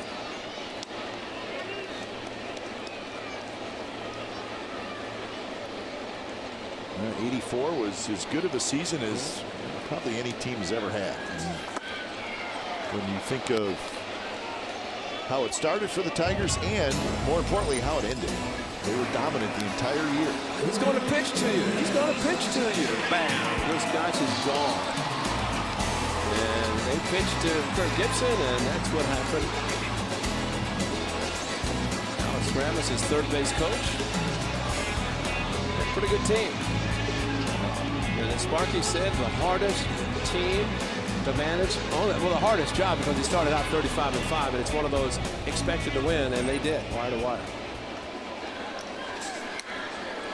Yeah, they didn't let it get away. Yep. They knew what they needed to do. Kirk Gibson back doing some TV work for the Tigers. Lance Parrish, Darrell Evans, Lou Whitaker, Alan Trammell. Yeah, the Whitaker-Trammell. Whitaker leading off, he'd single. Trammell would set a ball in right field, first and third. I mean, every time it seemed like it was first and third with the double play combination that were together longer than any double play combination. They finished the season rate 104-58.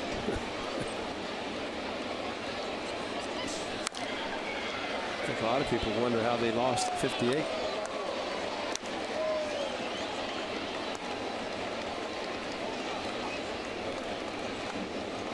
That was the last one. That's right. It's been a little bit of a time for the Tigers. 32 years. They have 4 World Series titles. 1935, 1945, 1968, and 1984. For 68, they come back from a 3-1 deficit to the Cardinals. Mickey Lolich won 3. That's with the 4-man rotation. I think the same year that they ended up playing 131. but it was Mickey Lolich in the World Series that was the star. Barreto has it. Barreto throws to first. And Jack Morrison, that 1984 season. That's right.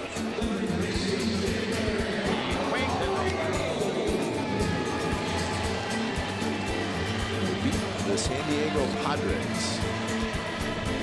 Oh, what Morris did for the Twins also, what, in 91? He went out and said, I'm not going anywhere. I'm going to go out and throw every inning I can.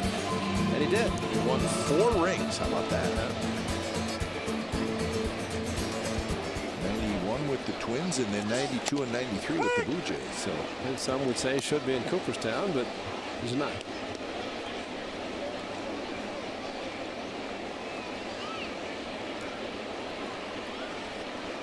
Oh, and 1 to Jamer Candelario. 0-2 to Candelario. How about this, Ray? There is not anybody from the 1984 Tigers in the Hall of Fame except for Sparky Anderson. Wow. Players. And of course, the Trammell Whitaker argument goes on and on, whether they should be in or not.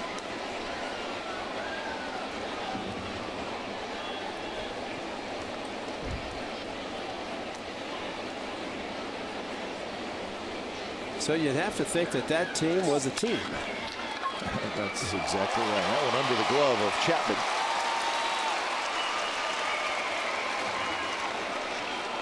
So runner aboard with 2 outs for the Tigers. We'll see what the ruling is. Probably going to be an error on Chapman. But he got caught in between. He started to charge, then backed up. And once that happened, the ball took the hop that went under his glove. So it is not an error. It's a base hit. Here in Philadelphia.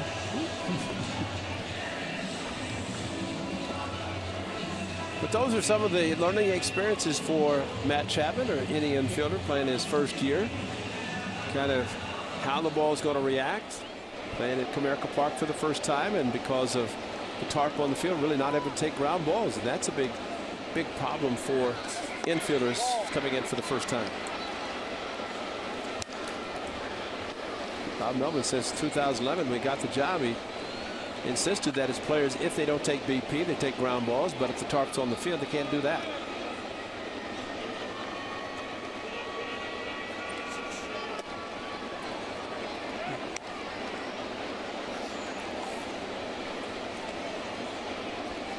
So 1-0 the count to Efren Navarro.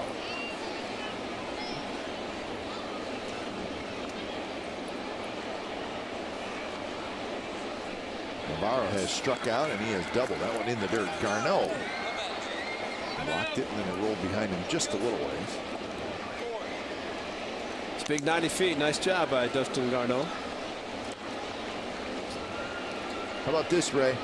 The Alex Presley home run earlier this inning tied the all-time single season home run total in Major League Baseball history. Wait a minute, you said they needed 17 for the day, right? Yeah, his was the 17th. 5,693 home runs this year. So who's going to hit one to set the record? Let's hope it's not this one. Just foul. So the race is on to see who hits the next home run in the big leagues. Is it Bob Watson who scored the 1 millionth run? And I think about there was a race. He was rounding third, and there was somebody right behind him in another city. He crossed the plate. Hey, you're number 1 million. The bull, Bob Watson. And then somebody was right behind him someplace else. So maybe we'll see that with the home runs tonight. It's very possible. A home run. Full slate of games. Yeah. The way they're flying out this year, it won't take long. I know you've picked up a baseball this year. They are hard. Yeah. Seams are low and they're hard. 2-2 the count to Navarro. Presley's home run earlier this inning has tied up this game at 3.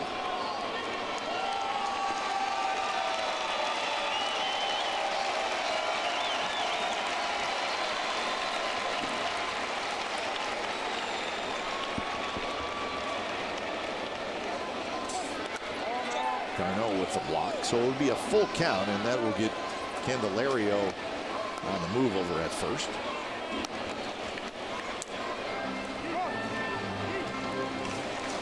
Twins have come back to take the lead over the Yankees 2-1 in the bottom of the third.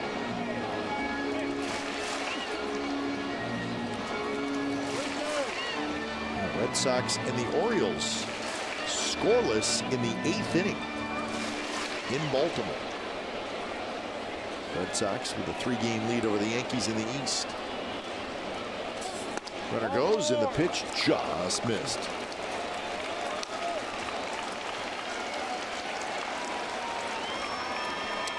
It looked like Brian Blackley decided, what am I going to call on this? A ball or a strike? He decided to go with the ball, but that pitch is a perfectly thrown fastball. Didn't get the call. Scott Emerson's coming out.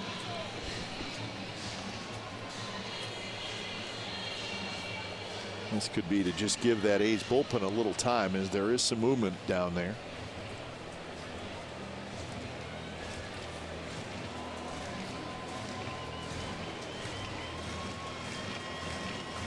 Coulomb starts to throw.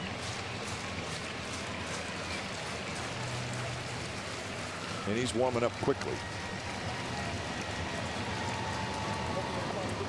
So the hitter is McCann. Strikeout and an RBI single for the Tigers catcher.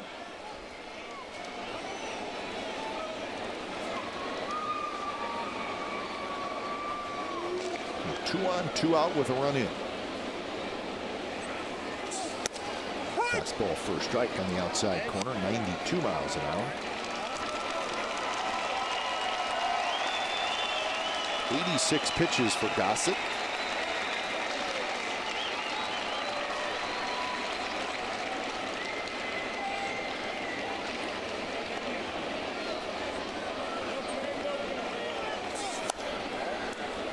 Tried to catch the outside corner again.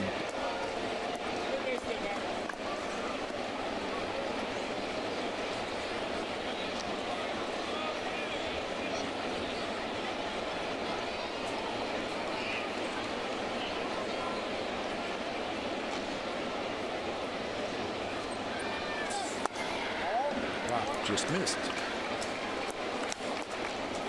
It's amazing how some umpires that like the low strike, some don't like the low strike. And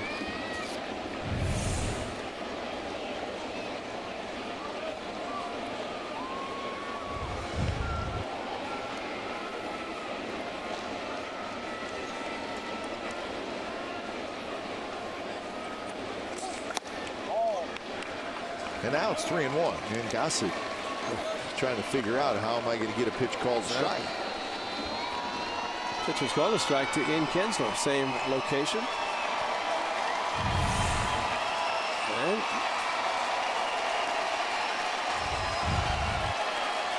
Daniel Coulomb, you'd think, would be out for the next hitter, at least a scheduled hitter. And that is fair. Down the third baseline. Candelario scores. Navarro's being waved in, and the ball rolls past Chris Davis all the way into the corner. McCann's going to end up at third, and the Tigers take a 5-3 lead. I think everybody was surprised that that was a fair ball. Well, the 2-1 pitch that missed forced the fastball 3-1, and just inside the line, evidently, according to Chris Conroy, the third base umpire. Wow. So Daniel Coulomb is going to come in. Definitely was in foul territory, but all they had to do is touch part of the bag. Boy, too bad that fan didn't interfere. Chris Davis went after, looked like he tripped a little bit. Allowed McCann to get a 3-base hit. Wow. So when it's time for change, think Speedy Oil Change and Auto Service, your trusted oil change, tune-up, and repair experts.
Baseball on NBC Sports California is brought to you by Roaring Camp Railroads. Take the beach train to Santa Cruz or the Redwood Forest train to Bear Mountain.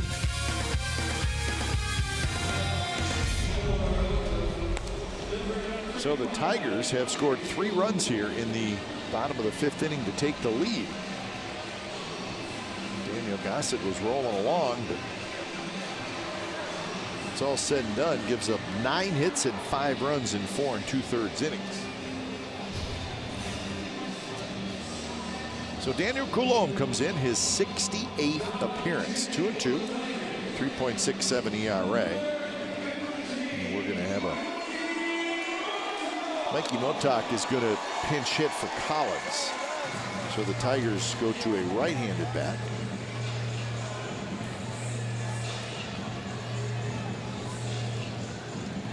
So Notak steps in, 12 home runs and 38 runs batted in. Daniel Coulombe's last appearance was in Philadelphia, a 4-pitch walk, and that was on the Sunday game. Try to mix and match a little bit. First pitch is down and into Notak.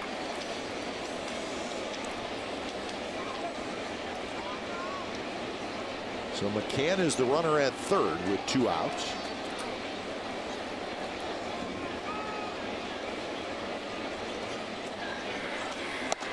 A strike. Last night the A's bullpen went 5 1/3 innings, gave up 7 hits and 3 runs, used 5 different pitchers. And of course that was after Alcantara had to start the game.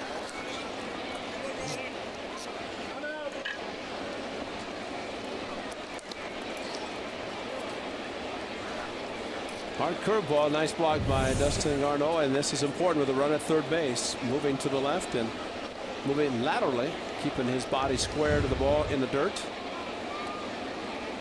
Well, that's coming with 2 outs. Home run, 2 outs, single, walk, triple. Well, same thing happened in the 4th inning. Exactly. First 2 outs. And then the next 4 hitters reach base.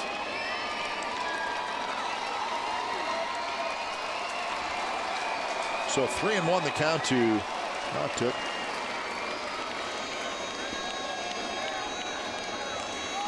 And it's in the dirt. He walked him. Daniel Coulombe walks the first hitter he faces. So 4 walks already by A's pitchers. The A's are the bases loaded and 1 out. Those are little things that you start thinking about as the game progresses, where they don't add on. And had the bases loaded, nobody 1 out, could not score. But sometimes the pitcher just has to get through the 3rd inning. For the 3rd time through the batting order. And here's Iglesias. First pitch way outside.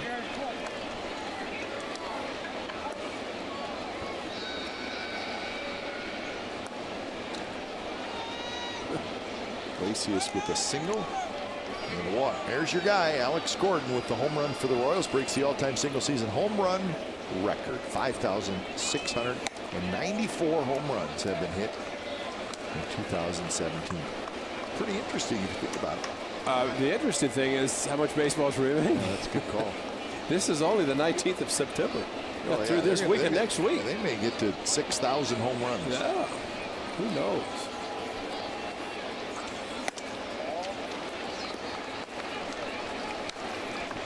$6,000 home runs and 40,000 strikeouts. Wow. And nothing in between. That's right. Nothing in between. Add up the numbers on October 2nd, the morning of, when the season's over.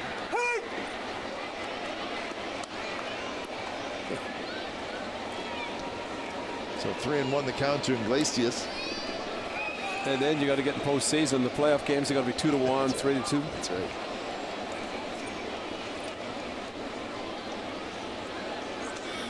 Iglesias rips one toward right center, and that's trouble. 1 run scores. Red Sox going to go to third. He'll stop there. Iglesias with a 2-out RBI double. 6-3 Tigers. Oh, the count, and how the count really helps the hitter. 3-1 fastball right down the middle, and Iglesias to right center. Fortunately, maybe the soft ground in the outfield because of the rain stopped this ball from going to the wall. If it goes to the wall, they have another run and a triple. And cutting it off was Cannon right center. A harder turf, that ball goes to the wall.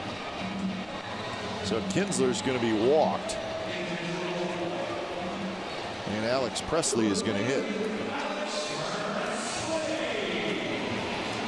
So the intentional walk. Here comes Presley, who's got a single, double, and a homer. So 4 runs for the Tigers here in the 5th inning.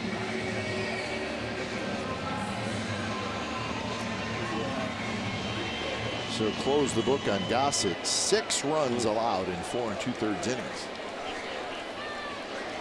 1 run in the first 3.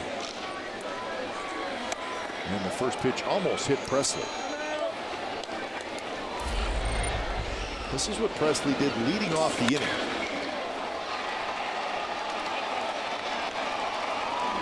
So that tied up the game. McCann with the 2-run triple. Iglesias with the RBI double. And that's the 4 runs so far in this inning. Colon behind in the count again. Not close.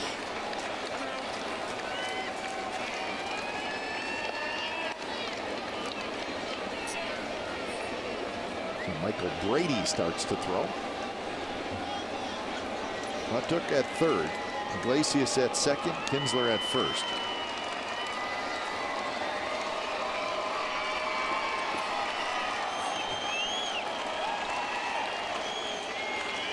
Two-0 pitch. Almost hit Presley, and now it's 3-0.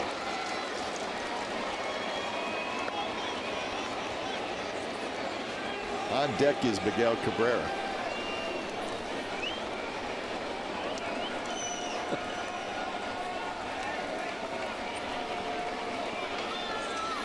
Pitch is in there at the knees for a strike.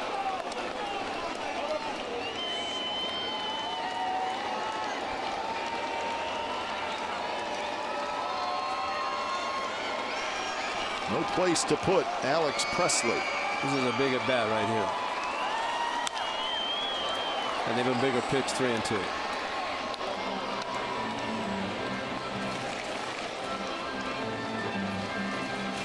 Here's your runners. Mautuk, Iglesias, Kinsler. So good speed on the bases for the Tigers.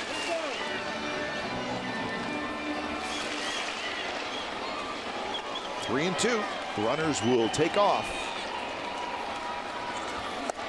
Swing and a miss. He struck him out, and what would have been ball 4.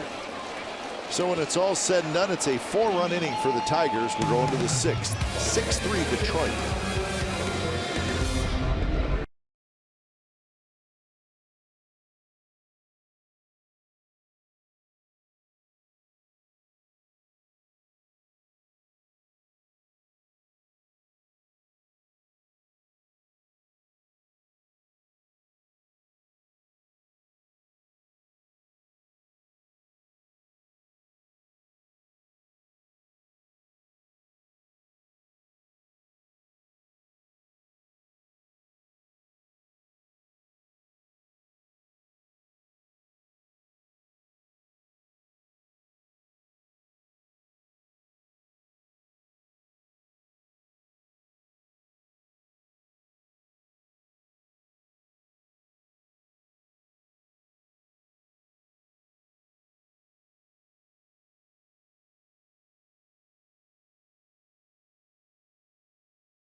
It's your #1 mobile app for live A's baseball. Stay connected with a fully customizable experience. Ty Cobb. Get A's home screen icons and app features, as well as game day, live game video highlights, radio broadcast, statcast, news, and more. Download MLB.com at bat today. Georgia Peach, huh? Yeah. Is that him? Oh, yeah. Spikes high. Oh, baby. Ty Cobb. It's a Senator Ty Cobb. You see that? Is it really? Yeah. Senator, Congressman Ty Cobb. Your center fielder, Mike Tuck.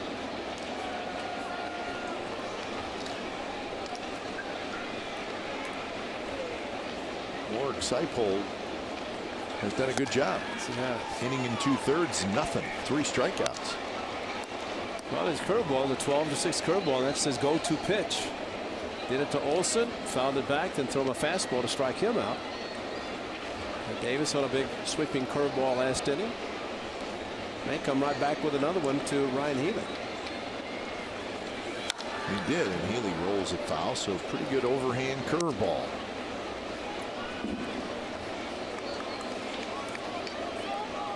Verhagen and Stumpf.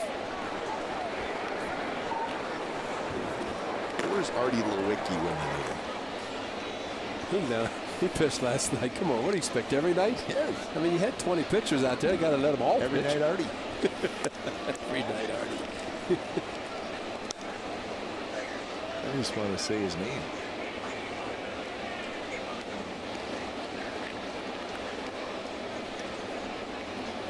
So 1-2 to Healy, who is 0 for 2. Fly ball and a ground out. And there's that curve. This one stayed a little bit high. 2-2. Chapman to follow, and then Canna here in the top of the 6th inning. The count is 2-2. Crossed us.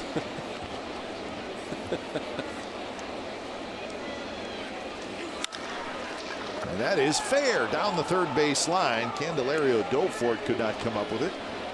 And Healy has himself a leadoff double. And that's how the 6th inning starts. More on Ty Cobb. One of the early superstars in Major League Baseball. He's the American League MVP in 1911. He's got a triple crown. Yeah.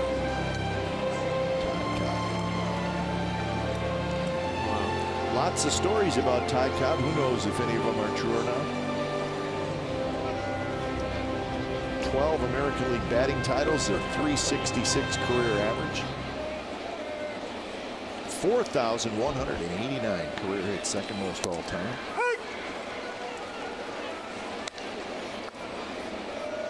Eight 897 stolen bases. Tigers manager, 21-26. What it said, he who invested in Coca-Cola, he was, thank you, Jeff, and he made a ton of money. Smart man. That's right. We got a few extra dollars here. Let's put in the Coke. I think the beer vendor made the play. 0-31. That's the man. Check it out.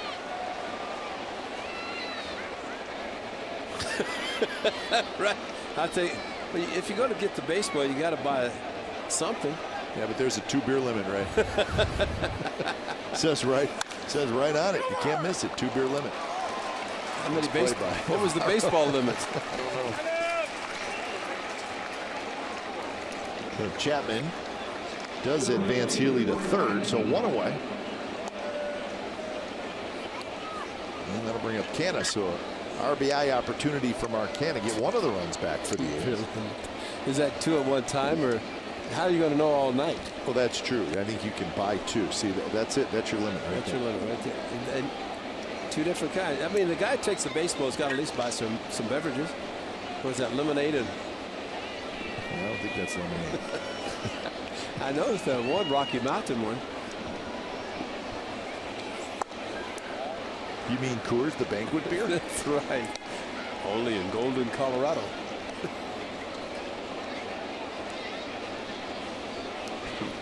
1-0 to Marcana. Trying to get Healy home. The infield is back, so they're giving up the run out of the Tigers.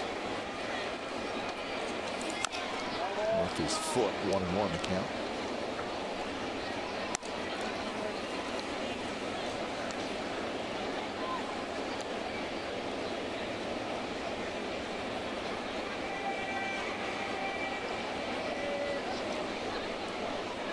Canna with the strikeout and a pop out to second so far. Nice that Bob Melton has Chip Hale that alongside him, his good friend, bench coach, that he can offer some suggestions, advice, you know, and just to be there as a comforting soul. Chip, what do you think? That's going to be a base hit, and Healy will trot home to make it a 6-4 game. So Canna comes through.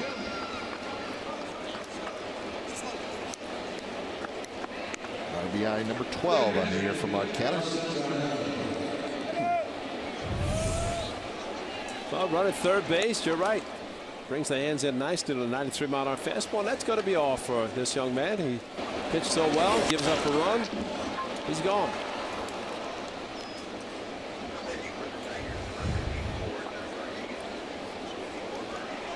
So when it's time for change, think Speedy Oil Change and Auto Service, your trusted oil change, tune-up, and repair experts.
Off the 880, the A's launch the final fireworks of the year Saturday, September the 23rd. That's coming up this Saturday.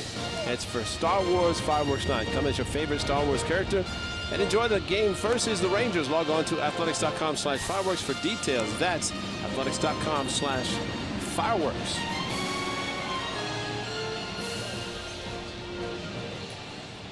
So the A's have added a run here in the 6th inning. It's 6-4 Tigers lead. And the new pitcher is right-hander Drew Verhagen.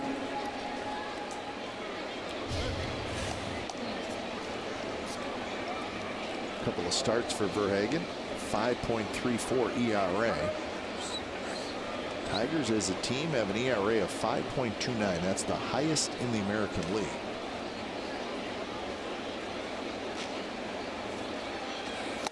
First pitch to Dustin Garneau is high.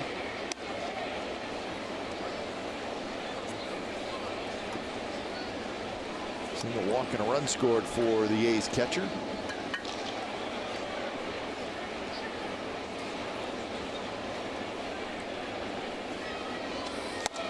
In there for a strike.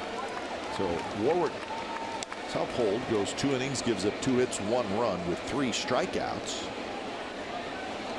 Canna is his responsibility. Trying to settle things down for the Tigers. Give his offense a chance to come back.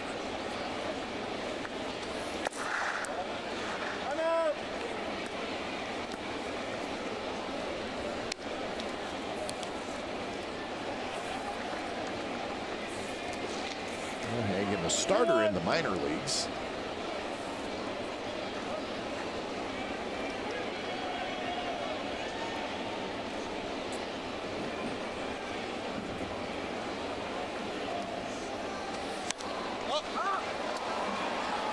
can coming over, but it'll be into the seats. The Tigers have 13 pitchers in their bullpen. That's why you're not going to see, what's his name? WikiLeaks? Artie Lewicki? Artie Lewicki?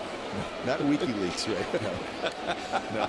It's probably an area you don't want to go into. No, I know. I know.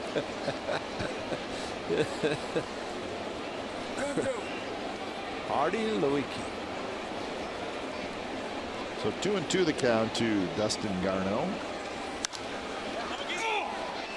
Kinsler hustling over, but instead it's going to be the right fielder Castellanos who calls off Kinsler and makes the catch.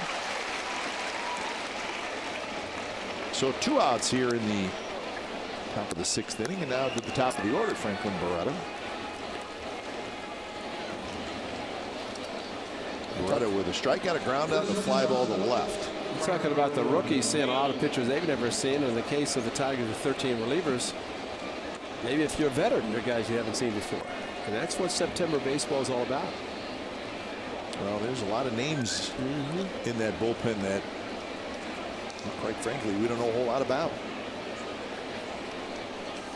Adam Roden does. He's got the scouting report on everybody because he is best in the business. I don't know if he gets any sleep. He's working a lot. Sleep in the offseason.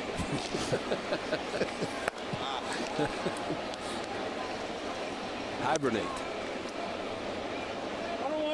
Franklin Barreto with a couple of home runs this Saturday in Chicago when 3 rookies hit their first major league, and then Barreto had a walk-off home run at the Coliseum. That was a good day. It was a great day. 1-2 to Barreto. Good pitch there by Verhagen. Good location of the fastball down and in. Barreto, unfortunately, he swung at the pitch down and in. No contact. This ball kept sinking away or sinking down and in on it. Barreto at AAA Nashville this year, .290. 15 homers, 54 RBIs. He did that in 111 games. Strike 3 called. Big overhand curve. So Barreto strikes out. The A's get a run on Canna's RBI hit. Bottom of the 6th coming up. 6-4 Detroit.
Rangers in town.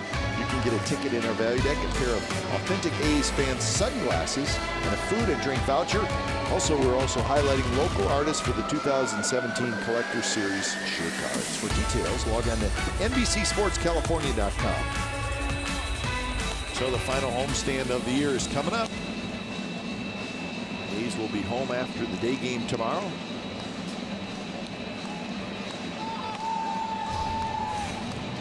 So Michael Brady is the new pitcher. When it's time for change, think Speedy Oil Change and Auto Service, your trusted oil change, tune-up, and repair experts. So Brady comes in for his 14th appearance. He's going to face Cabrera, Castellanos, and Candelario. Try to keep it a 2-run deficit for the A's. Well, that's the main objective, and Bob Melvin going to different guys in the bullpen to try to accomplish that.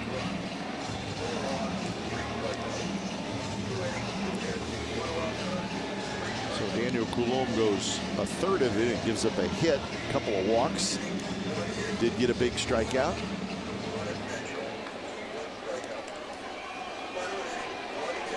So here is Miguel Cabrera leading things off in the bottom of the 6th inning. First pitch is a strike on the outside corner.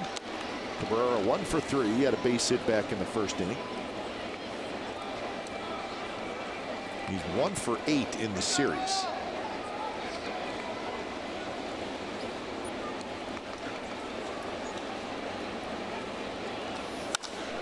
Slices that one down the right field line, and it's fair. Cabrera rounds first, headed for second. Throw coming in. It's late, and it's a leadoff double for Cabrera. Seen him do that a lot in his career. Yeah, too much, and that's why the importance was for Presley and for Coulomb to get the strikeout of Presley, who fortunately for the A's swung at a bad pitch, because you do not want this guy to come up with the bases loaded. And he would have been facing Brady as the first batter, and unfortunately for Brady, he's been giving up a lot of first pitch hits, or first batter hits, and when he's come in, a lot of times they've been the long ball. Here's Castellanos, who has grounded out 3 times, all 3 times to the shortstop. He's 3 for 7 in the series.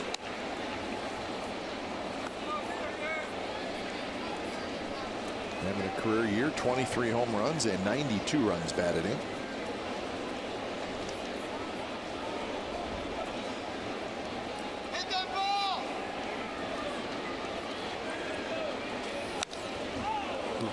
Pitch was hittable. Fouled it straight back. Before this year, Castellanos' season high in home runs was last year was just 18. I don't mean just 18 that it's not a lot, but he's surpassed it this year, sitting at 23.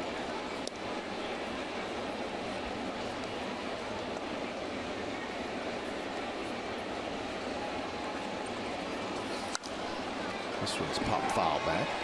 Yankees and the Twins tied 2-2, bottom of the 4th inning.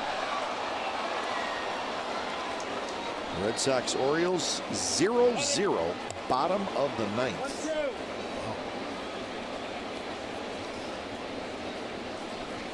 Red Sox have had some interesting games lately. Down in Florida, St. Pete, and then the Orioles. Last night, Benintendi had to get a 2-run single to win the game late. 1-2 pitches belted to left field. Davis spins around, turns around, gone. Castellanos, home run number 24.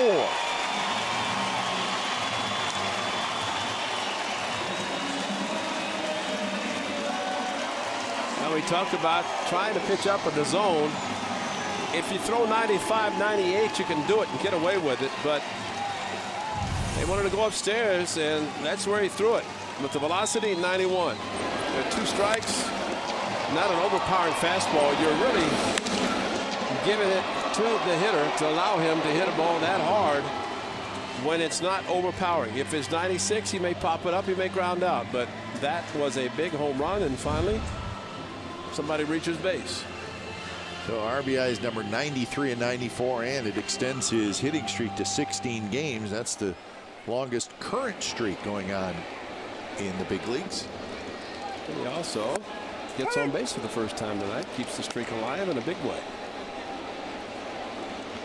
So just like that, it's 8-4.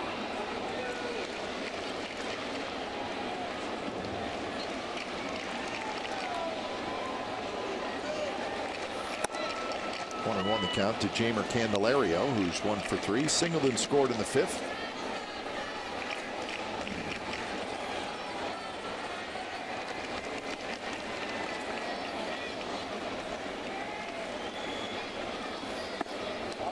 Watches that one drop low. Brewers leading the Pirates 1-0 bottom of the 8th.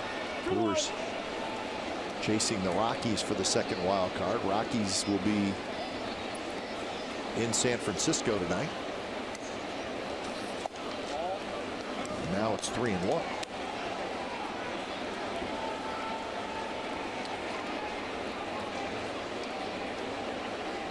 Cubs are winning 2-1. They're trying to hold off the Brewers in that National League Central. Good pitch there by Brady, right on the outside corner. 3-2 the count. Rangers and the Mariners will play tonight in Seattle. Perez and Leake. Their pitching matchup.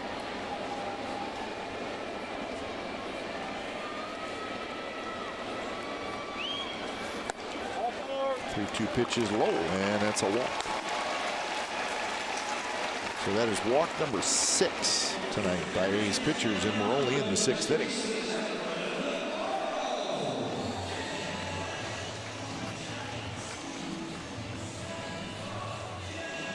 So here's Navarro, who has doubled, walked, and scored twice tonight.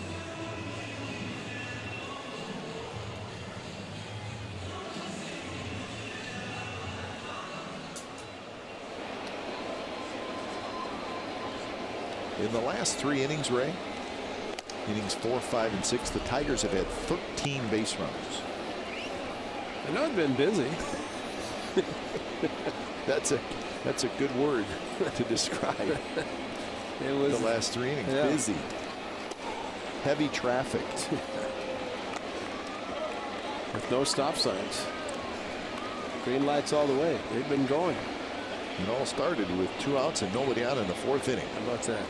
It was Navarro's double that got it started. Outside. That loop single by McCann. Walk to walk, and 5th inning. And for Daniel Gossett, man, it's got to be something that's weighing on his mind about trying to get through. What happened? Yeah, he's going along great, and 1 run in the first 3 innings.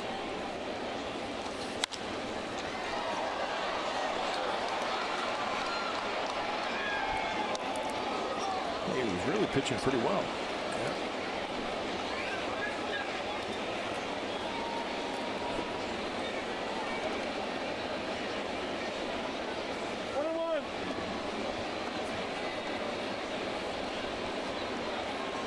James McCann in the on-deck circle. McCann's got 3 RBIs tonight.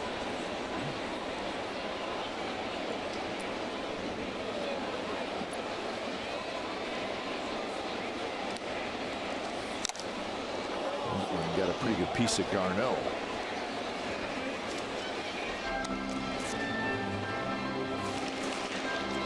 Making sure everything's okay. No dents in the mask, because this is a hard shot.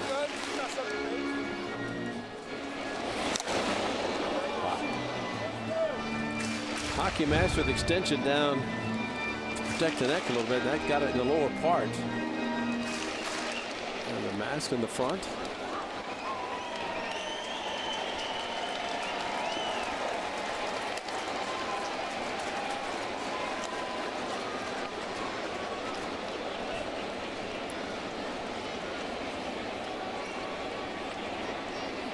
So 1-2 to Navarro. Straightaway defense for the left-handed hitter. Sort of loop foul up over the Tigers dugout. Crowd tonight 23,460. Tickets sold, Ray. Tickets sold. Tickets sold. It looks like there's 23,000 plus here tonight. Plus or minus? Minus a few.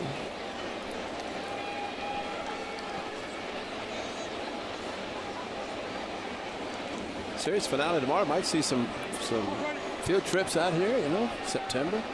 Might even see some sunshine. We have not seen a whole lot of sunshine. 2 days in Detroit. wet weather. Today's game. Was it a 15-minute rain delay to start the game? Yeah. Strike 3 called on the outside corner, 1-1.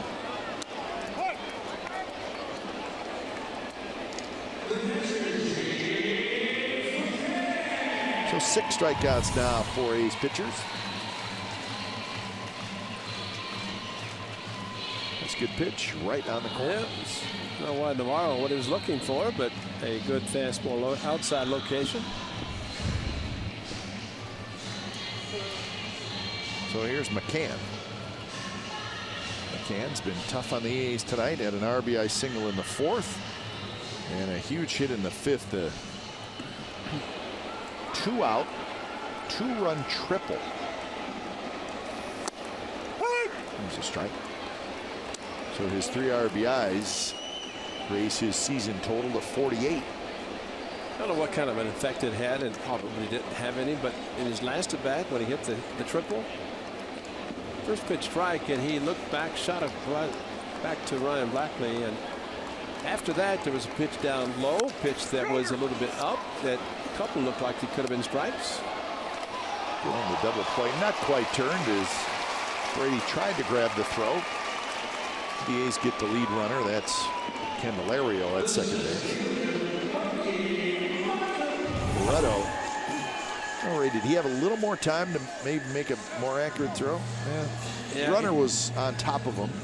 Well, and plus, just have to throw to the bag. He drops down a little bit when he throws, which makes the ball sink a little towards the home plate area. And with the pitcher, it's important that a pitcher get to the bag as quickly as possible so he's a first baseman instead of a moving target.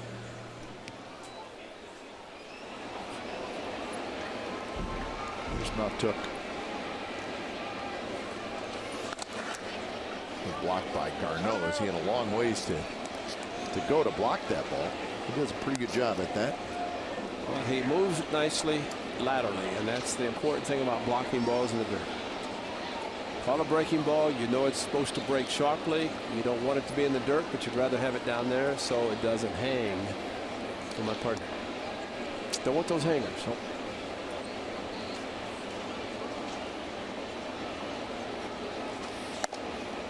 Strike call, 1-1 the count. Mikey Mount-Took. The 2-run home run in this inning has been big because that made it a 4-run game versus the A's had got to 2, and now it's back to 8-4.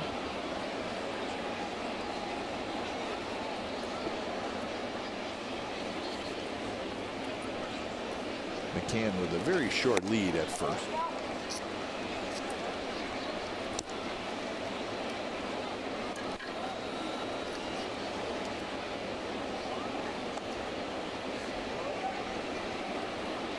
So the Tigers have 12 hits and they've received 6 walks so far.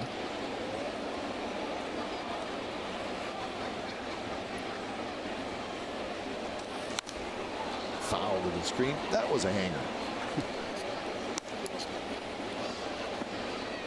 So 23 pitches here in the 6th inning for Michael Brady. 3rd pitcher of the night for the A's.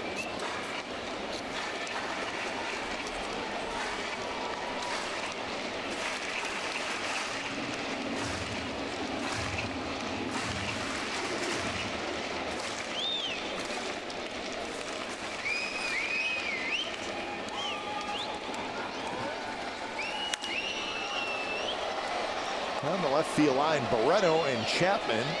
Going to be Chapman in foul territory. He makes the catch.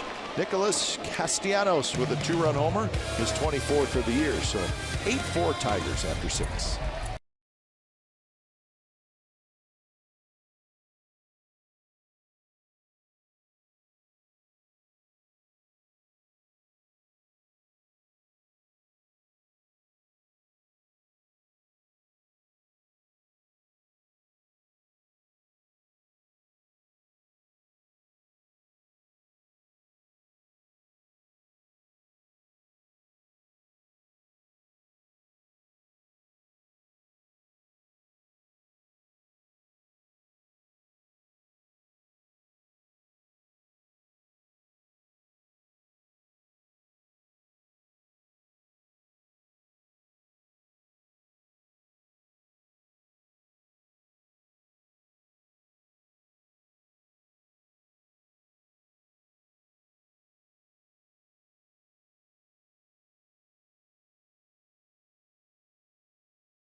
ballpark is here. Join us as we enter this exciting phase together. And in building Oakland, the ballpark it deserves. The beginning of a robust community dialogue begins with you, and we encourage you to go to oaklandballpark.com to join in our journey. Sooner than later, we hope that the journey begins, and the finish line is coming up fast. Rooted in Oakland. Oakland Hills Country Club, that's a big golf course around here, right? But I think he's talking about Oakland, California. Yeah, gym prices are different, right? Everywhere.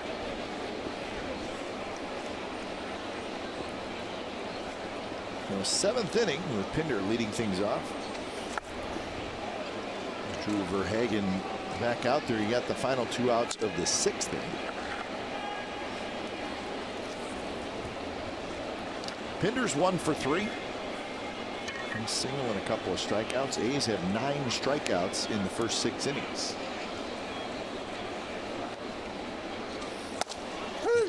And make it 10. Right on the outside corner. Good pitch by Verhagen.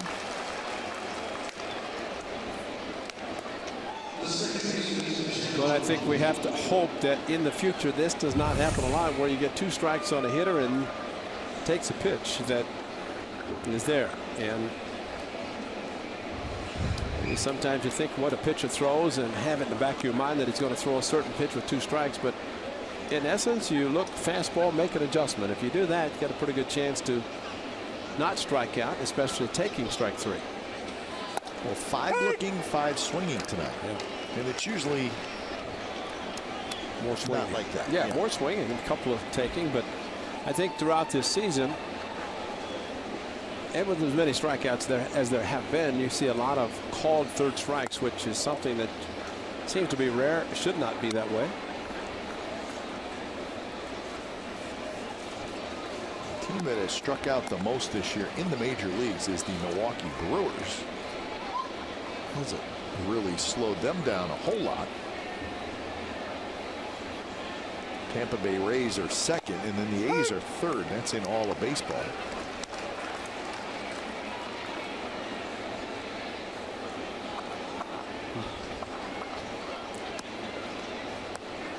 I think you can get away with it, but you better hit a bunch of home runs. That's right. And, well, for the most part, the A's have done that this year.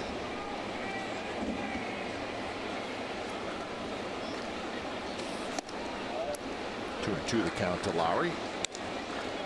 Jed Lowry 1 for 3, had an RBI double in the 3rd. That was off Chad Bell, the starter.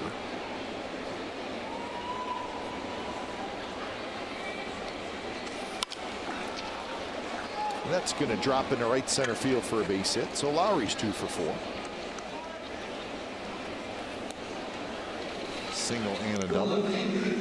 Keeps getting his hits. Yeah, he does. And the good thing about Jed Lowry, and hitters that do this, watch him pull the hands in, and pitch is really off the plate, but he's able to pull the hands in, hit it hard enough to get it over the second baseman's head. But being able to recognize where the pitch is, and if you really extend your arms, you're going to break your bat and jam yourself to the point you're not going to get a hit, but bring the hands in nicely, get the good part of the bat on the ball. Well, Lowry leads the A's in hits this year with 147. Ryan Healy has 146. So Jed's got 100 of something other than doubles since he's got 47.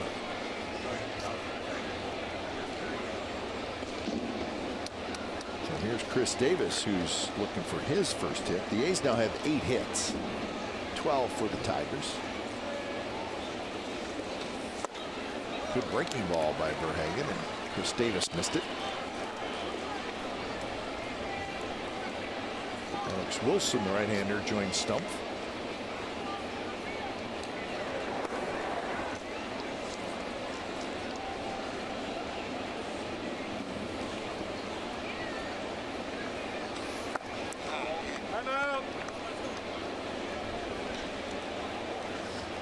Day game tomorrow. It'll be Migden and the veteran Anibal Sanchez. Back in the rotation with Verlander gone. That's going to be an interesting call too. That's $16 million, or what, buyout of whatever. So that's probably going to be money off the books. Yeah. And you get a club option of $16 million. I'm saying in Philadelphia, because Ryan Howard struggled down the stretch, but his buyout, I think, was $10 million. So they sign you for 25 or buy you out for 10. And an option, buy him out. But that's a nice buyout. And there's a base hit down the left field line. And Chris Davis reaches out. Davis gets his first hit. So the A's have 2 on and 1 out here in the 7th. Here comes the lefty to face Matt Olson. And again, Olson seeing another pitcher. And this breaking ball, curveball, and Chris Davis able to extend. Did that last night, his first at bat back. Base hit to left field on a 2-strike breaking pitch. Does it in this at bat. Silver Hagen is done. He goes an inning, couple of strikeouts, couple of hits. The lefties coming in.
...2017 Chrysler Pacifica. And by Xfinity. X1 will change the way you experience TV. Time now for the Jeep drive of the game. It happened early. And another home run for this young man, Matt Olson. 23rd home run, his 5th in 5 consecutive games, won each of the 5 consecutive games. And how big would a 3-run shot be right now against the lefty coming in to face him in the 7th inning with a couple of runners on base. The Jeep drive of the game belongs to Matt Olson. I think we're going to be saying that a few times. We've already done it this year, and probably more so as the seasons progress for this young man. Here's Daniel Stumpf, 48th appearance, good ERA at 2.73 as he faces the lefty Matt Olson. First pitch is a fastball, 94 miles an hour, but outside. So lefty on lefty. So this is Olson's 4th at bat, 3rd different pitcher that he is facing. Kind of the way it is now on Major League Baseball. Exactly.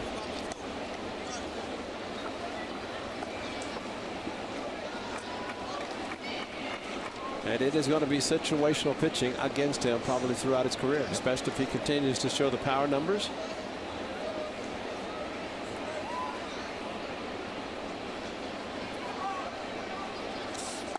It's almost like, I mean, just for sake of conversation, projecting ahead with somebody like Matt Olson, if he becomes a terrific hitter like we think he will, eliminate the 9th inning and the other team's closer. From innings 6, 7, and 8, he's going to face a left-hander almost every time. Absolutely. Right? 100%. Exactly. Whether it be the starter or if the starter's out, every team's going to have 2 lefties, maybe 3. Yeah. And And they'll save them for him. Exactly. Yeah, you're right.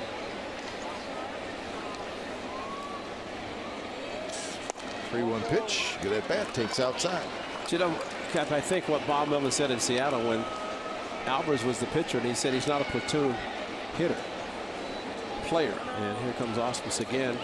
But I mean, giving him the opportunity to face lefties, sure, you're going to bring lefties in, but not every April through September you're going to have clubs with a lot of lefties in the bullpen. Two, maybe if you're fortunate, September you could have 10. So we got another pitching change. The A's have the bases loaded here in the 7th inning.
For the A's 50th anniversary team for next season, select from a list of the top all-time A's greats to make the team. Voting is open now at athletics.com/50.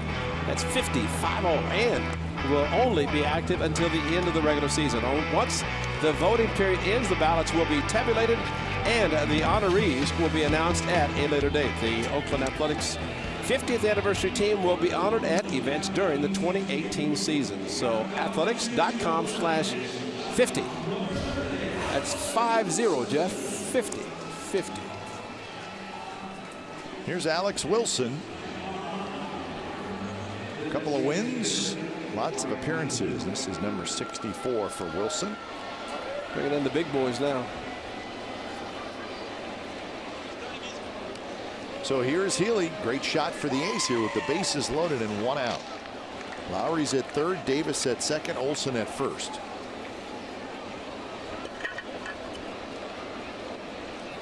Healy is 1 for 3 with a double. He scored a run in the 6th inning. First pitch is a little bit high.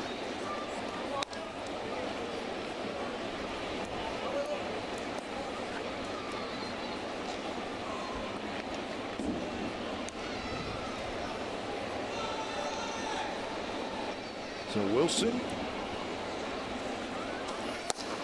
in a jam. Not by his own doing. He makes a good pitch there. A little slider.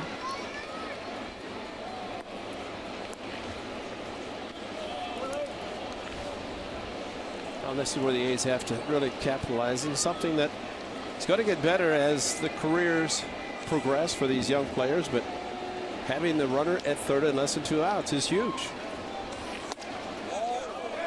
Healy tries to hold up, and he does. A fastball running in on Healy.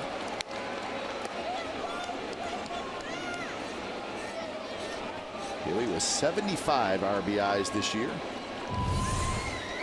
Well, this is what he did, and good strong arms to be able to hold up on a swing like that or a pitch inside.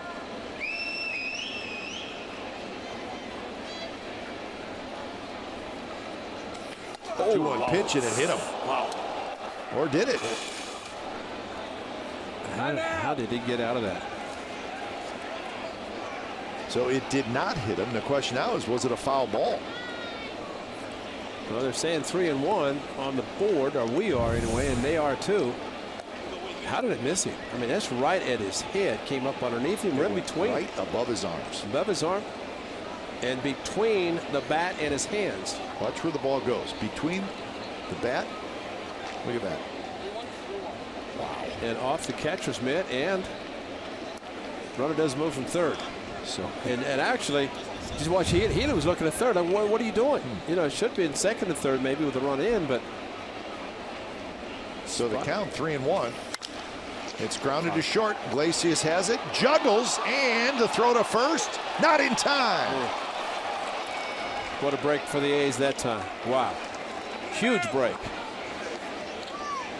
So it's going to be an error on the shortstop, and the A's get a run out of it. Well, you know, Cap, think of Lowry not scoring on the wild pitch that went to the backstop, and then this ground ball that could have been a double play. Iglesias charged, tried to flip underneath to his second baseman, did not catch it, missed it, and a quick throw to first. Look, he's trying to flip underhand, and you talk about flashy. That's trying to be a little bit too flashy there. And because of it, he makes an error. Healy hustles and beats it out. They score an unearned run, at least at this time. And here's Chapman, who swings and misses. So a break, and now the A's will try to really take advantage of it. No RBI for Healy. Lowry comes in to score. Check, take that back. Correction. It is an RBI. You cannot assume. That's right. Cannot assume a double play. Stand corrected. So give Healy his 76th RBI. Tried the same pitch this time. Chapman lays off. You know, I was looking at it also as not an RBI, but you cannot assume a double play. And boy, watching Iglesias, you know, it's one of those, and you just watch him as he has fielded baseballs today, where he's kind of flipping the ball a little bit, and that time it cost him as he tried to flip it, and maybe with a 4-run lead, try to get just one out instead of going for two. Yeah, that's probably the best advice. Just throw the guy out at first. Yeah. Well, Matt Chapman, this is what he did in the second inning against the starter Bell, and how sweet it would be right now. Or just a base hit.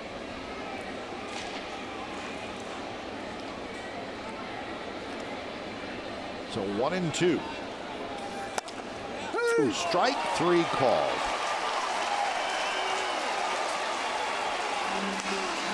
So it looked like a little bit of a delayed call by Ryan Blackney. And he's calling Canna back. As he almost went to the batter's box. See the pitch locations inside and lower part of the strike zone that really has not been consistently called tonight. That time it was. Chapman couldn't believe it, and it's back in the dugout.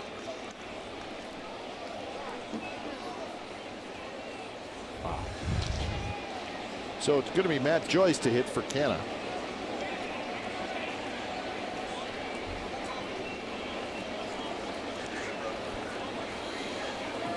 So pretty good guy to bring off the bench in this spot. Matt Joyce with his 24 home runs and 30 doubles. You just need one or the other right here. So Joyce hitting for Canna.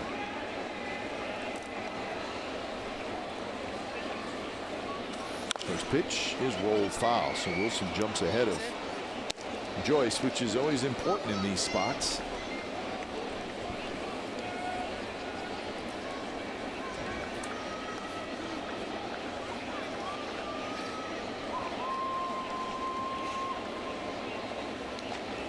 Wilson is pitcher number 5 in this game.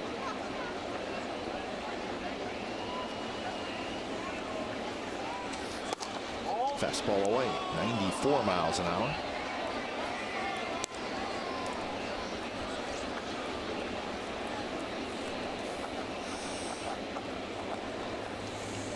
Joyce is 2 for 10 this year as a pinch hitter.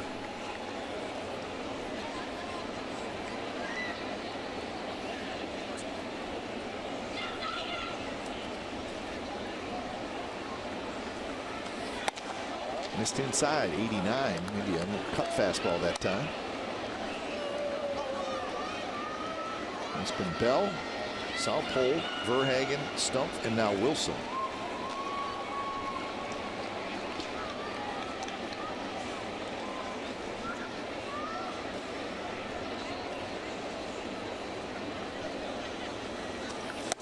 Swing and a miss. Slide a little bit under him. It stayed down. He swung a little bit of an uppercut and just missed the slider coming down. Setting him up.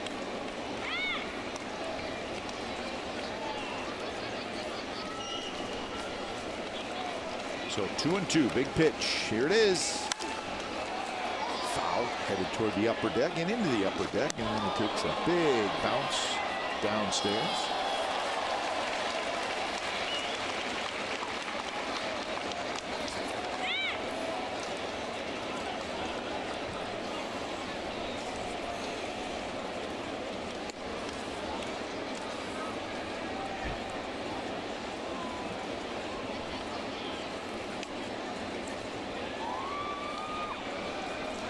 So another 2-2. Here it comes. Right center. Going to stay in the ballpark. Castellanos waits. He's got it. Side retired. So the A's get one and leave them loaded. 7th inning stretch from Detroit. 8-5 Tigers.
Sports California is brought to you by Pete's Cold Brew.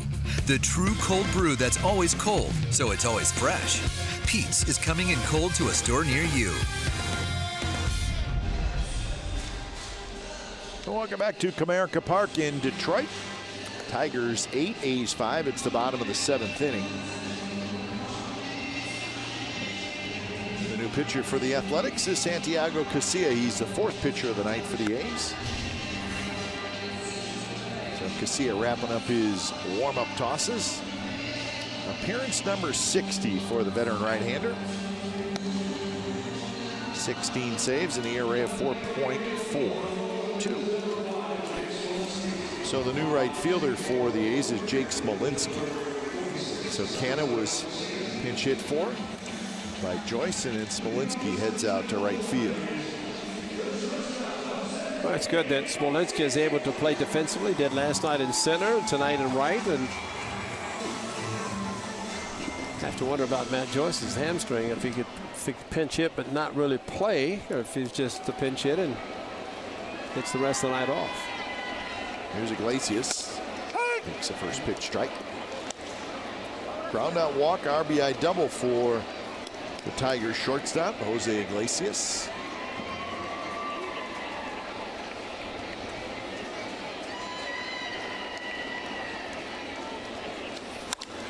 Reaches for that one, hits it towards Smolinski, who slips a little bit, stays on his feet and makes the catch.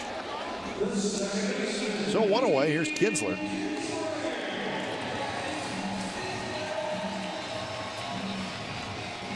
So Kinsler hits for the 5th time. He homered in the 3rd.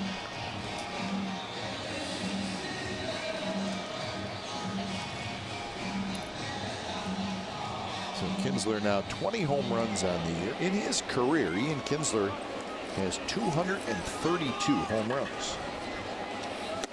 Not too bad. Over 1,800 career hits.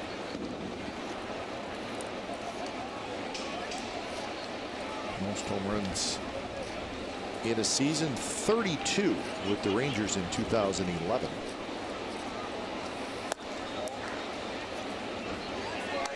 Hit 31 for the Rangers in 2009. Now this was his patented swing in Texas right there, and it was usually a line drive down the line. Ball carried extremely well. In Texas, he didn't need much because he was very powerful.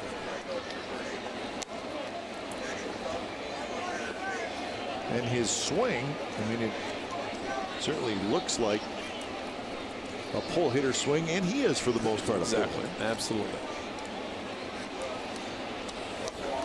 And right to the backstop.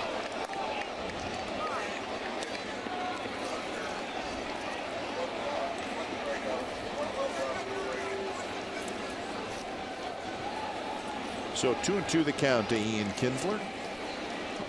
Kinsler came over in the trade for Prince Fielder. So this is his 4th year. And you think about that trade, and Victor Martinez out for the season, but it was Victor who had the knee injury. And that's when the Tigers signed Prince Fielder for the $200 million contract. Moved Cabrera to third base, or at least Cabrera agreed to go to third. Prince Fielder at first. This ball up and in, and Kinsler backing off.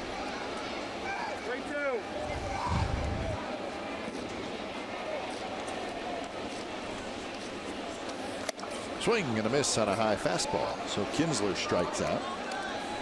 He wanted a home run so badly after the ball. It was up and in.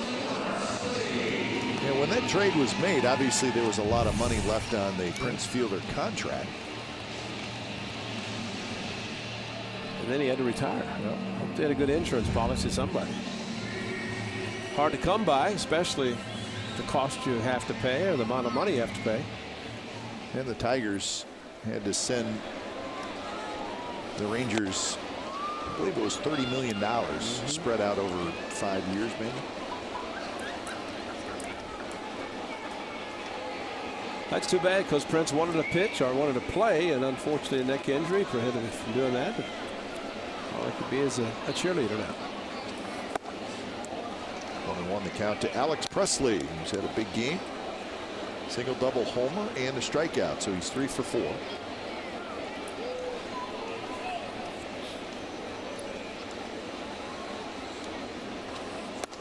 Good curveball by Casilla, snaps in there for a strike. By the way, forgot to acknowledge the fan club of Jim Price. The bottom of the 7th inning, and the upper deck were down the right field line. They'd all had their little white pom-poms. And Jim's up here, the booth next to us, waving his pom-pom and cheering his fan club. Check him out up there. Yeah, they were up there, and just beyond kind of the second deck. There's the all right. I tell you what, how could you not have a fan club for that guy? That's right. World champion '68. Wake up, Jim. Let's go. He's a good guy. We like him.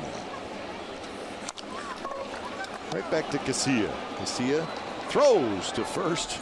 95 miles an hour to first. The out is recorded. 8th inning coming up.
It's the top of the 8th inning.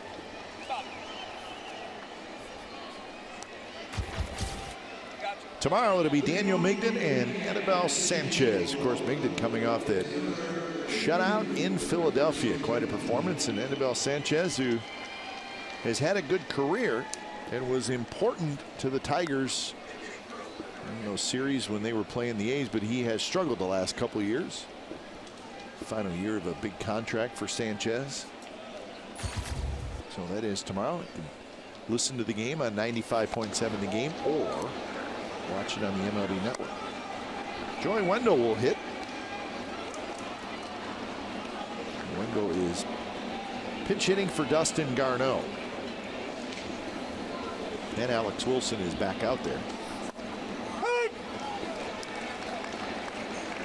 Joey Wendell, the hero on Sunday in Philadelphia with the grand slam.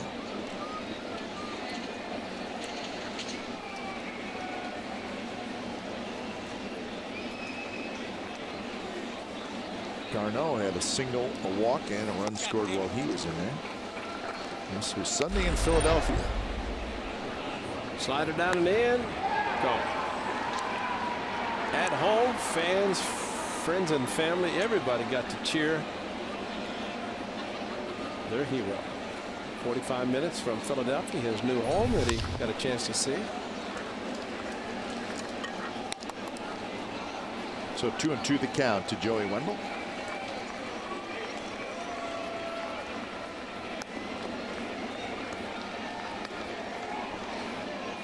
Alex Wilson came in with the bases loaded in the 7th inning. In the air, and the shortstop allowed a run to score, but then he got the final 2 outs. This one's grounded under the glove of a diving Iglesias, and Wendell has a base hit. Remember, that's what he was thinking about on Sunday when he got the grand slam, hit the grand slam with a slider coming into him. And he's a smart enough hitter to figure they're going to pitch him away. They made a mistake with the pitch down and in, and that's good hitting by Joey Wendell. Excellent hitting. As Iglesias with the dive was not going to throw him out anyway. So that's 10 hits for the Athletics. And here's Barreto. Franklin Barreto does not have a hit. He's 0 for 4 with a couple of strikeouts.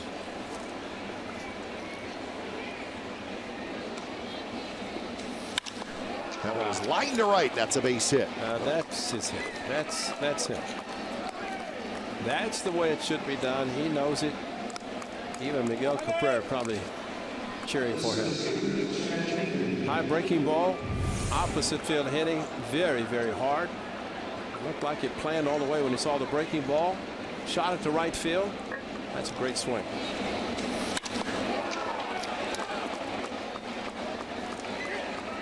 So 2 on, nobody out, and now the power hitters are coming up for the A's.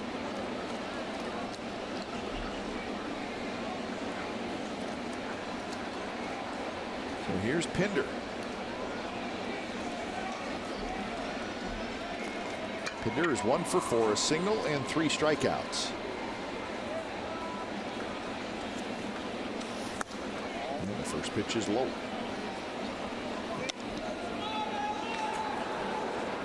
Shane Green is starting to throw now for the Tigers.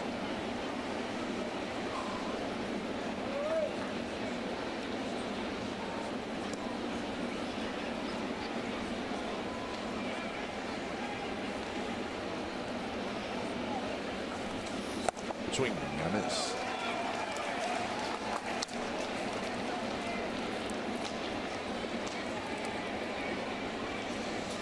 Wendell a rookie, Barreto a rookie, Pinder a rookie, and just all of them trying to keep this inning going.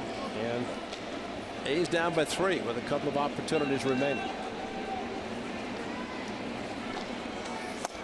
There's a strike, 1-2. Pinder has struck out looking twice tonight, swinging once. Now the fastball again, McCann inside, the pitch outside corner, called a strike.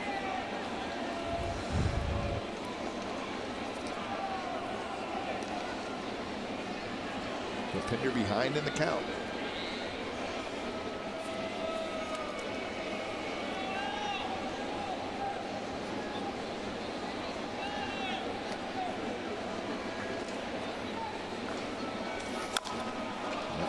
foul as Wilson keeping it away from Pinder.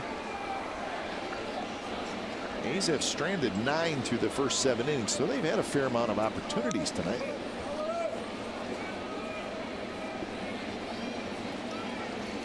A couple of times with the bases loaded, that's been big. 3rd inning and last inning, the 7th, bases loaded.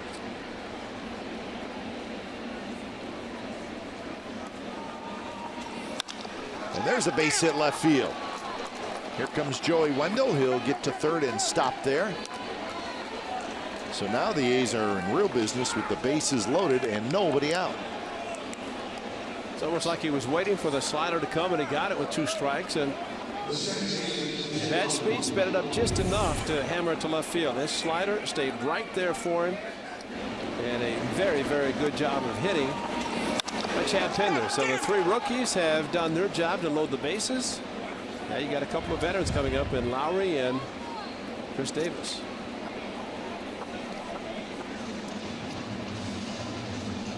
Wilson saying, "Doobie, who are these guys? I thought we had a scouting report on all these guys."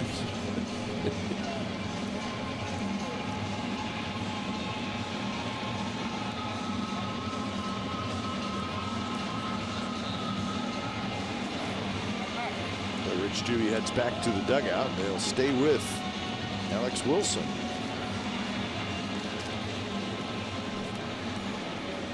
So 3 straight singles here in the top of the 8th inning. And the A's are in business with Lowry stepping up. That's tonight 4 for 12 for the A's runners in scoring position. Tigers 4 for 6. A's were 4 for 15 last night. So lots and lots of opportunities. First pitch to Lowry is hit down the left field line but foul. 8th at bat tonight for the Athletics with a runner at 3rd, less than 2 outs. We saw the hits with runners in scoring position. There's a whole bunch of now. Wendell started it with a 2-strike hit opposite field. Same for Barreto going opposite field.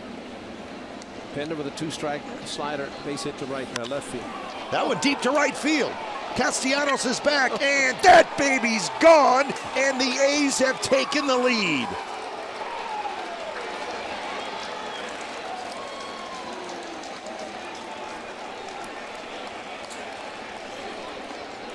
So the 3 rookies get on, and the veteran brings them in. Nice going, Jed Lowry. And that quick, the A's have taken the lead. So the 3rd career grand slam for Jed Lowry. Picked a good time to do it. 6 on the season for the Athletics. Jed Lowry's 3rd. And just like that, 3 singles and a slam, the A's have the lead.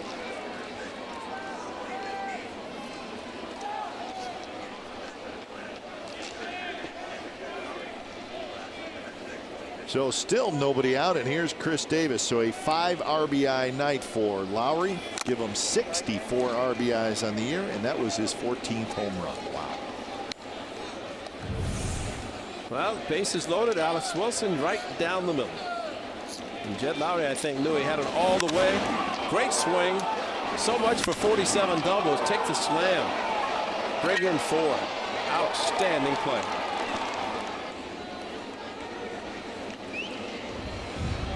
So 0-1 to Chris Davis. And Davis went around 0-2. And that's how you get a blown save and a possible loss in 1 swing of the bat.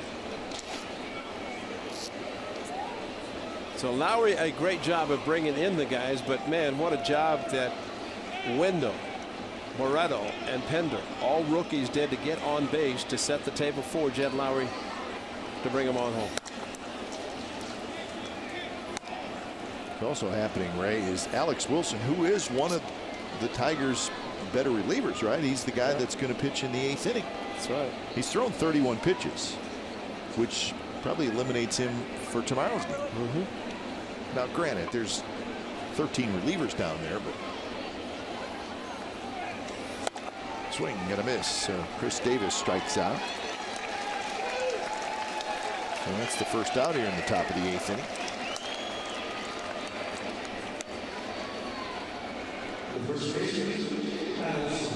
April and May, no slams. 2 in the month of June, 1 in July, 3 in September for the Athletics. Marcus Semien, Joey Wendell, and tonight the big one.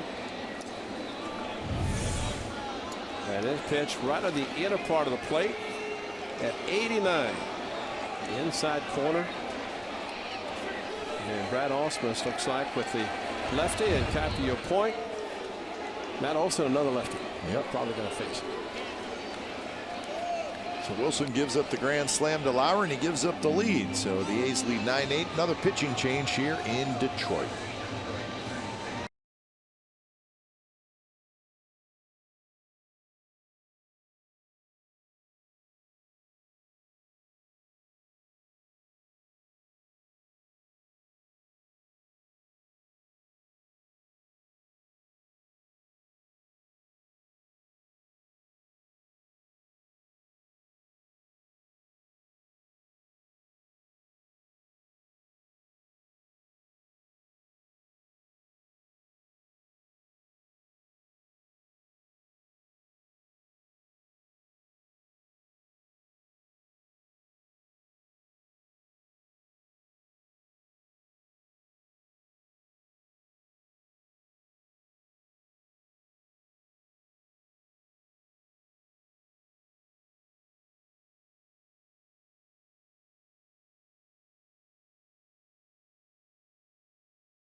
Fans of baseball, the A's will host Fan Appreciation this weekend. It's September the 22nd to the 24th during the final weekend home series versus the Texas Rangers. From great prizes to seat upgrades and even game-worn jerseys, there are so many ways to win. Visit athletics.com/fall. That's FAW. For tickets, that's athletics.com/FAW. Fan Appreciation Weekend. Josh Feckley is ready to go in to catch. Garneau was pinch hit for by Joey Wendell. Started the inning with an opposite field base hit. So another lefty to the face, Matt Olson. It's Blaine Hardy. 6 grand slams for the A's this year, tied for second most in the American League. Tigers have 7.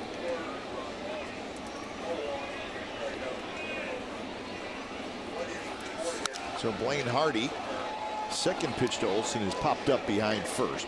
Navarro waits. He's got it. And 2 outs here in the 8th inning.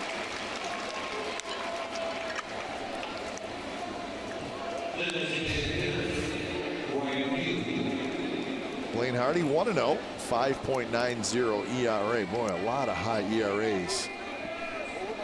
You know, just about every Tiger pitcher that comes in. And you know, partner, there's not a pitcher who pitched last night that pitched tonight.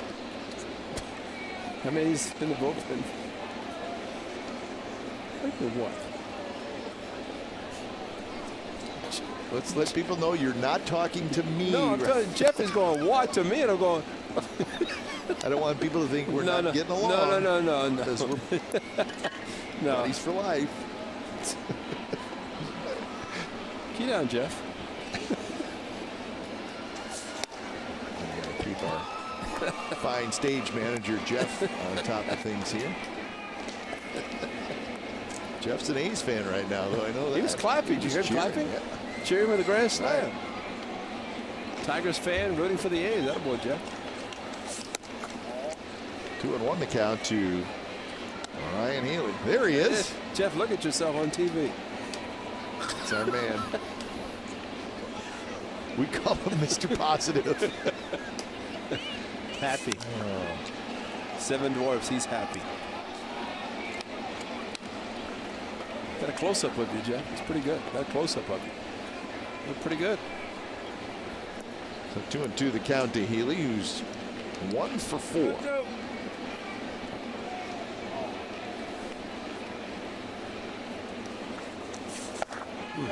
Breaking ball, and Healy swings over top. But the A's get a huge hit. Jed Lowry with a grand slam, his third career grand slam.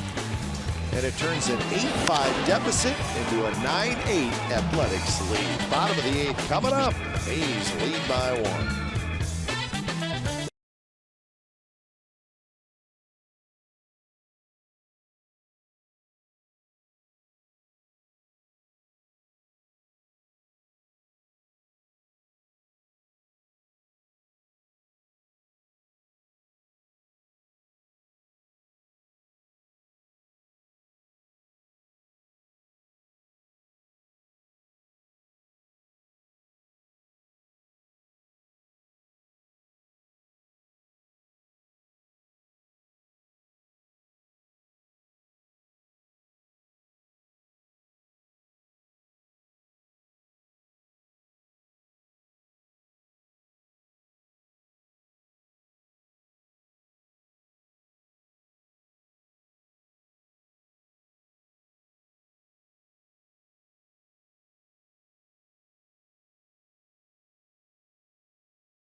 This copyrighted telecast is presented by authority of the Oakland Athletics and may not be reproduced or retransmitted in any form, and the accounts and descriptions of this game may not be disseminated without the express written consent of Athletics Investment Group, LLC.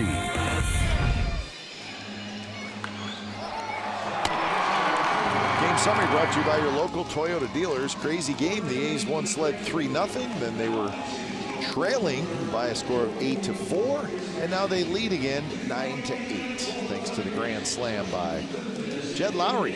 So 9-13-0 for the Athletics, 8-12-1 for the Tigers. Olsen also homered, and so did Matt Chapman. So again, the long ball doing it for the A's. They've hit 3 home runs in the game. So bottom of the 8th inning, Chris Hatcher is the new pitcher. He'll face Cabrera, Castellanos, and Candelario. First pitch is in for a strike.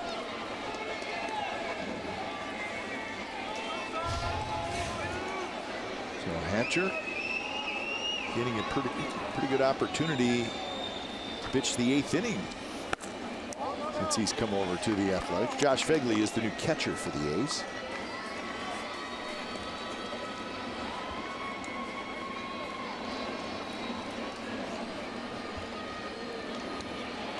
So Hatcher, pitcher number 6. Correction, pitcher number 5 for the A's. Gossett, Colon, Brady, Casilla, and Hatcher. Well, nice to see Santiago Casilla have a clean inning, the 7th inning, which is very important. 3 up, 3 down with a strikeout. That one is lined toward right, down the line. It's going to be a hit. So Smolinski cuts it off, and Miguel Cabrera 3 hits tonight, 2 singles and a double. Base hit to center field on a 2-strike pitch. The last 2 hits have been hit sharply to right field. And give him a lot of credit for playing with the stiff bat.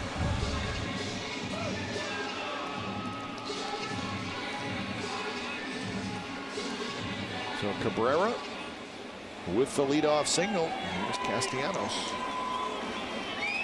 Yankees leading the Twins 5-2 in the 7th inning. And the Red Sox beat the Orioles 1-0 in 11 innings. First pitch, very high, left center field. Davis near the wall, and Davis leaps. It's off the wall. It's off the base of the wall. Cabrera to third. He'll stop there. Castellanos to second, and it's second and third, and nobody out. Very strange play. I think Chris Davis, did he leap early or did it hit the top of the wall? Everybody's looking at their diamond vision. We'll take a look at this and tell you it sounded great off the bat and very, very high. And Chris Davis went back, looked like he wanted to time it. I don't know that it even hit the wall. As he goes up, he jumped too soon. He jumped too soon and a little bit in front of the wall. Yeah, he jumped there and the ball went right under, actually to his left. Castellanos is tipping, saying, I got a home run. And whoops, Easy, I better, big guy. Yeah, get to second base. And he's thinking he has a 2-run home run to put him ahead, but instead, and get a pinch runner for Cabrera. Cabrera was really just barely to second base because I think he's smart enough to realize that it was not a guarantee that it was going to go out. And in hindsight, should have been caught. Wow. So Romine is the pinch hitter. Or I'm sorry, pinch runner. Pinch runner. So second and third, nobody out. So just like that, it's interesting again. Here's Candelario. So Romine at third, Castellanos at second.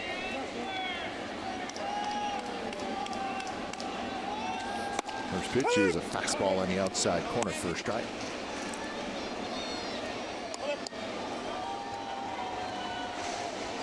Candelario has one hit tonight. He has scored a run. He also walked.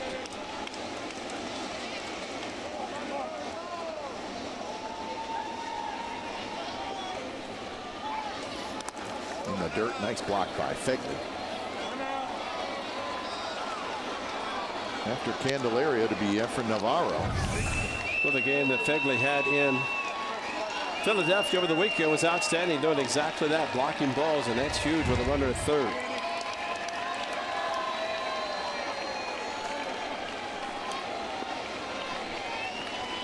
It's starting to rain a little bit here at Comerica Park.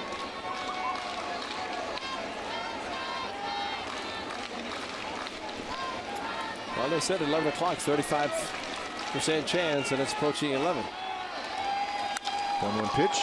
Grounded to first. Olson scoops it up, steps on first, and the runners have to hold. So a fairly hard hit ball, but it was right to Olson.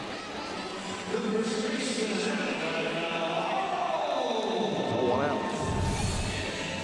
Well, this is big to go right to Olson, step on the bag, holding the runner at third. No breaking on contact by Romine at third. So it looks like they're going to walk Navarro and pitch to James McCann.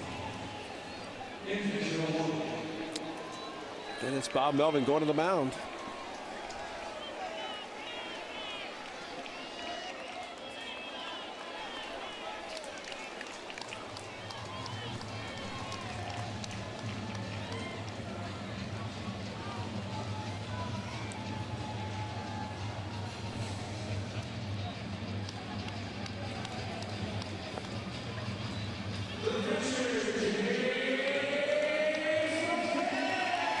Nobody warming up out in the A's bullpen. So here's McCann. The bases are loaded, one out. Bottom of the eighth. McCann has 2 hits tonight. He's 2 for 4 with 3 RBIs. But the ground ball that went past Chapman at third, and the A's are hopeful now to get the ground ball to get a double play to get out of the inning. And what a Houdini job it would be if Hatcher could do it. And the walk to load the bases was done intentionally for that reason alone. The 2 runners, second and third, are the most important.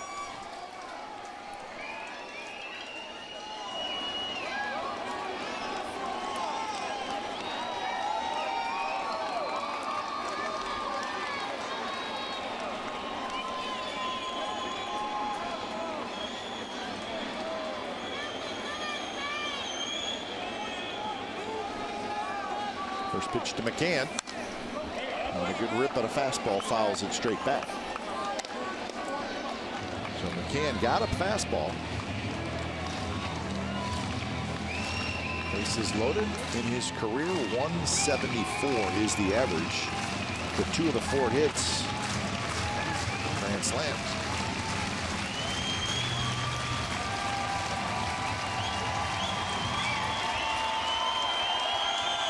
Olsen even with the bag. The other infielders playing their normal spots, looking for a ground ball.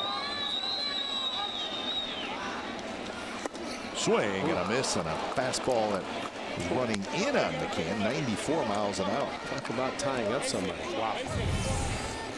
That's a kind of a self-defense swing, and it just carried the bat all the way through, and a strike. And a great location, good fastball from Hatcher. Mikey Matuk is the on-deck hitter. He's another right-handed hitter.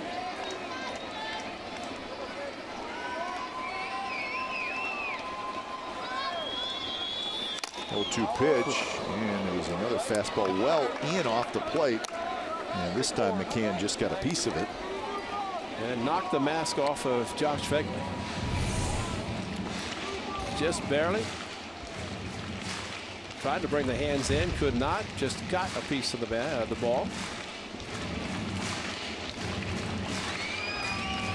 So 0-2. Hatcher needs a ground ball or a strikeout.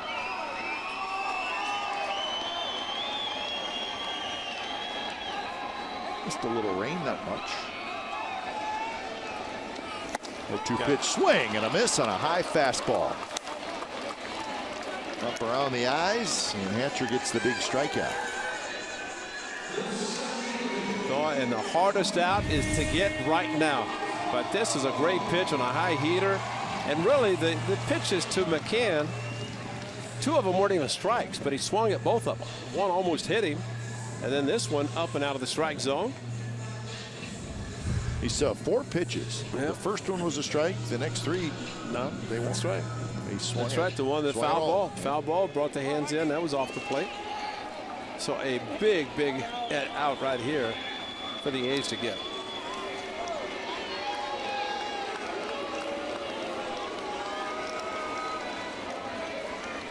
So Mikey Matuk with the bases loaded. This is his 3rd at bat. He has walked and he has popped to 3rd.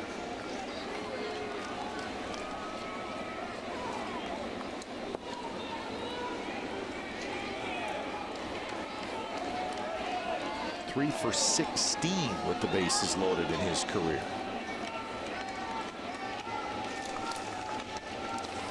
First pitch, a little slider. Yep, cutter slider, yep. Up in the zone, called a strike. Good first pitch by Hatcher.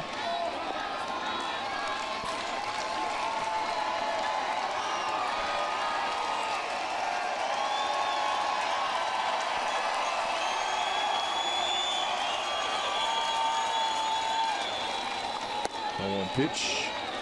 Matuk watches that one drop down and away. So the count even at 1-1. Romine at 3rd. Castellanos at 2nd. Navarro at 1st.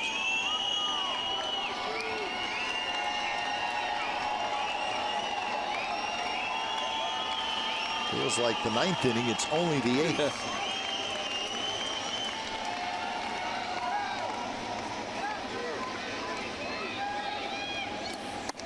Pitch is a fastball inside, 95 miles an hour.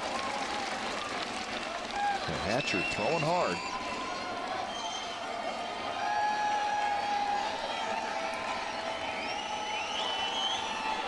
A's fans, as always, hanging tough.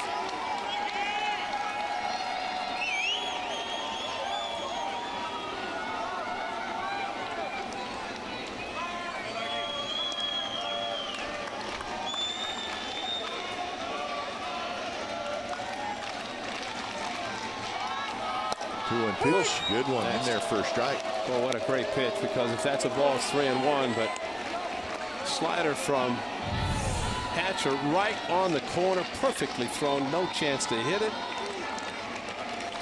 That is a nasty pitch. That's a perfect pitch. And now here's really the big pitch, 2-2. But the fact that he could throw that 2-1 makes even a 2-2. If he misses, he could come back with the same pitch, 3-2.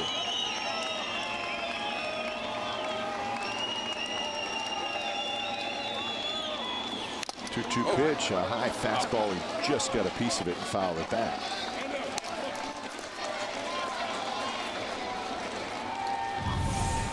Now the pitch was up off the mask of the home plate umpire this time, just past Josh Phegley. Now took just able to make brief contact.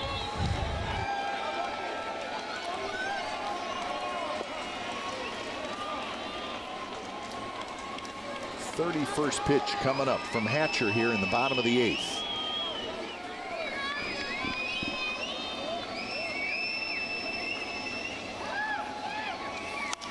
Well, took fouls that one. That one not quite as elevated. It was down a little bit. Probably a little bit of an easier pitch to hit.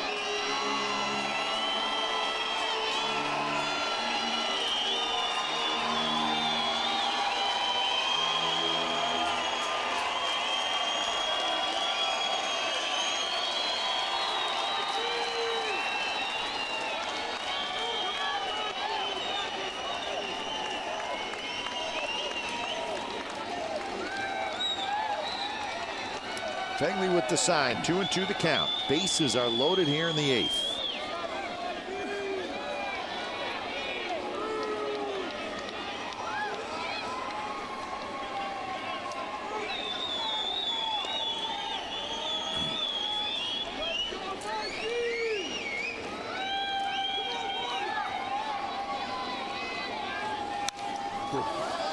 Breaking ball that was up a little bit. Took a little bit off of that one. That was one that, fortunately, with 2 strikes, he didn't really have an aggressive swing at it.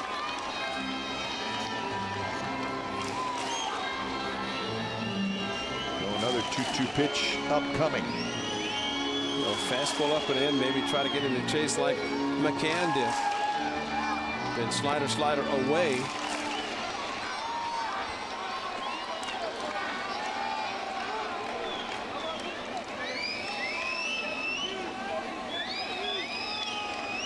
To delivery. And he went around. Breaking ball. Well, took strikes out, and Hatcher does the Houdini act. Wow. And he gets out of it. So the Tigers leave them loaded in the bottom of the 8th inning.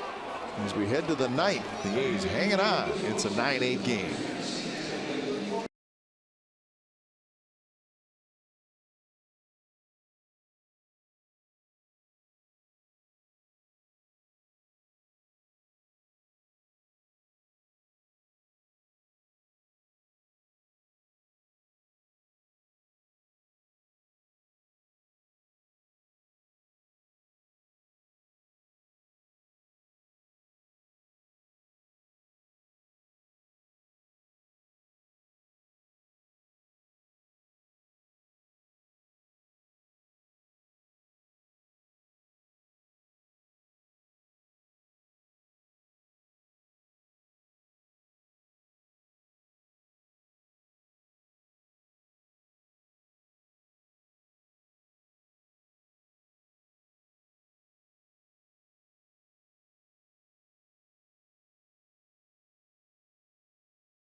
So 9th inning from Detroit, a wild one. The A's leading 9-8.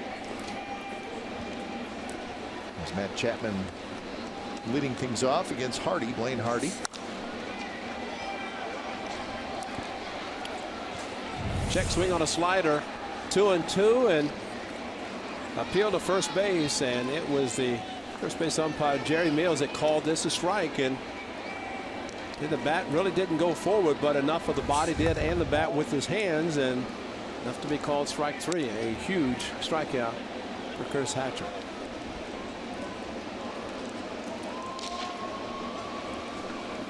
So 2-1 the count to Chapman. This one is skied out of play. Now Chapman homered way back in the 2nd inning. He's also walked, grounded out, and struck out.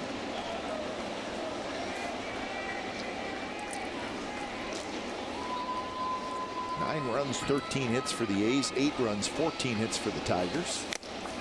And a 2-2 pitch, swing and a miss. A's have struck out 14 times tonight. Okay, in this game between both ball clubs, both teams have left the bases loaded 5 times. A's twice, Tigers 3 times. Blake Trinan looks like he's going to try to get the final 3 outs and get a win for a team. The A's, they can hang on to win this game. This would be an amazing victory. 1-1 the count. This is Smolinski hitting for the first time.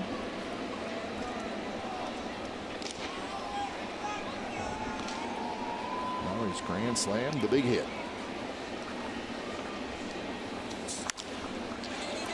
Smolinski to shallow center. It's going to be the center fielder who calls Kinsler off right at the last second.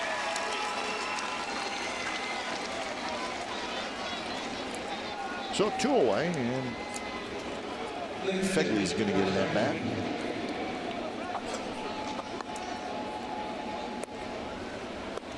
So Fegley hitting for the first time.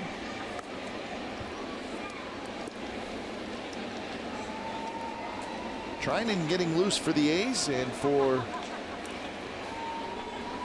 the Tigers in the bottom of the 9th inning, Iglesias, Kinsler, Presley.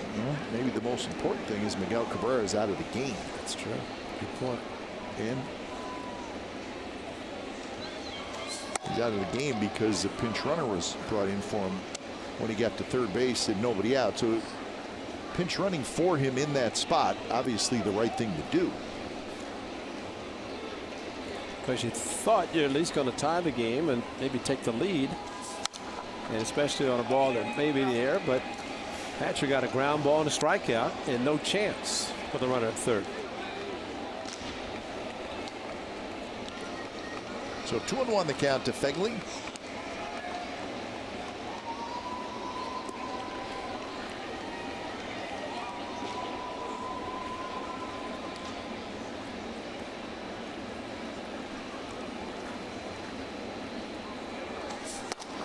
Just a little bit inside with that fastball. Most of the crowd has headed home. For the players, they'll have to sleep fast because they got a day game tomorrow.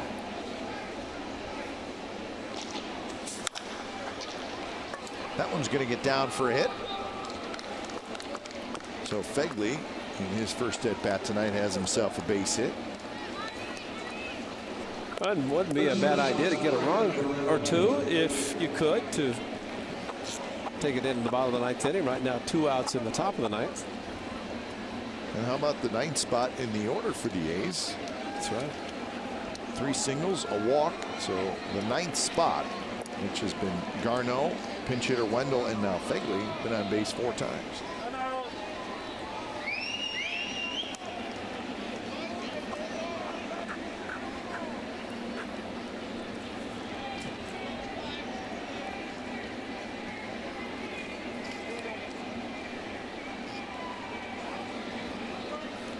So the meeting on the mound comes to an end.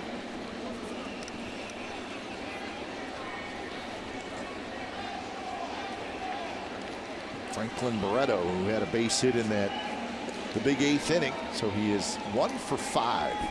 His 6th at bat in the game. That might have been one of the biggest at bats, just simply him trying to go to right field on the slider away from him, from Wilson, and that was the 2nd hit in the inning. Pender with a 2-strike base hit on a slider, and then Jed Lowry with the grand slam.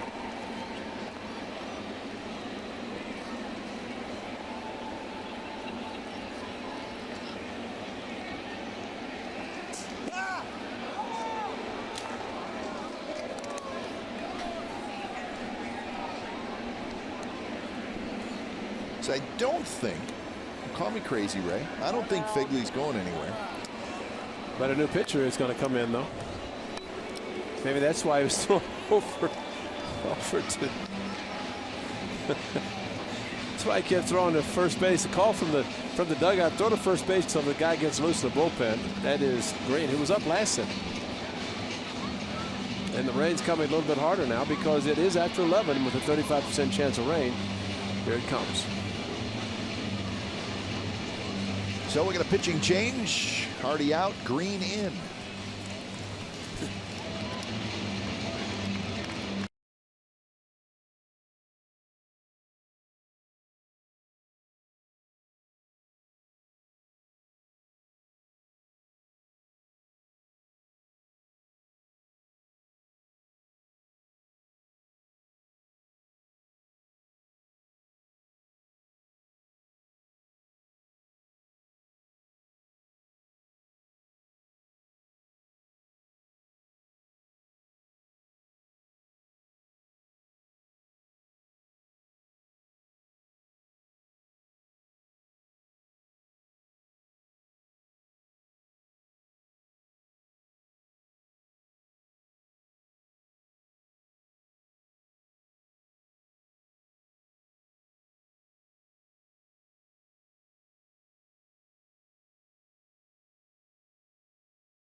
Game live presented by State Farm. Coming up after the game, Mindy Bach, Bip Robertson, Dallas Braden.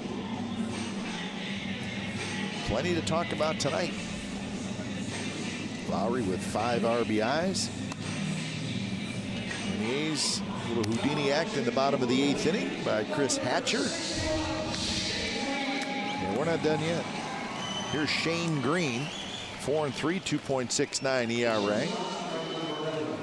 He is pitcher number 7 in the game. For the Tigers, that is. A's have used 5, so 12 pitchers have been used in this game.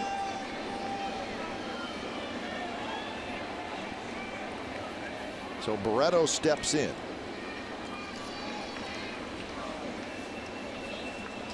And first pitch to Barreto is in for a strike.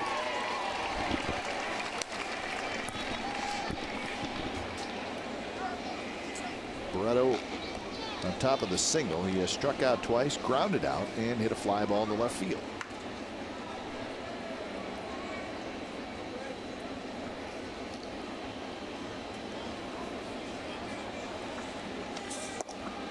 Breaking ball snaps in there for a strike. Just catches the inside corner. Good sharp curveball by Shane Green.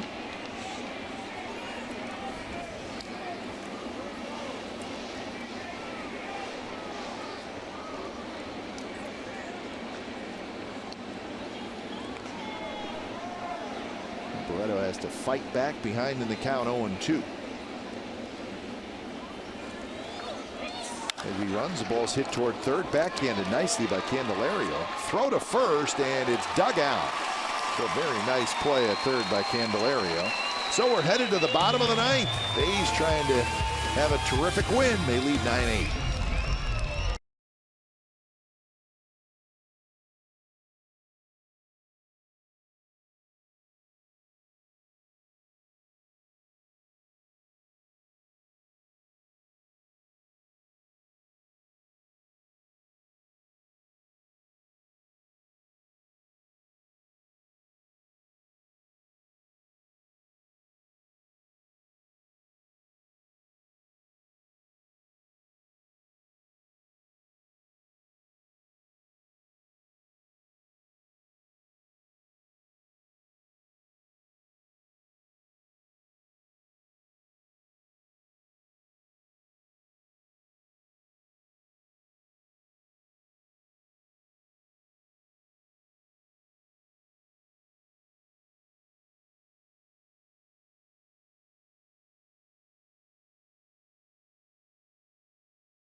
Today brought to you by your California Ford dealers. Well, the A's trailing by 3. Jed Lowry, the veteran, up with the bases loaded, nobody out, and Jed Lowry delivers with the grand slam, his 3rd career, A's 6th of the season, and the A's have a 1-run lead. And man, what a job Chris Hatcher did at the bottom of the 8th, following the slam by Jed Lowry. You'd think that all that heroics in the dugout, Jed Lowry was going to be for naught. But the bases loaded, 2nd and 3rd, got the out, and then bases loaded, got 2 outs. And now Blake Treinen will try to come on and close it out for the Athletics here in the bottom of the 9th inning. So Treinen making his 67th appearance. He's going to face Iglesias, Kinsler, and Presley.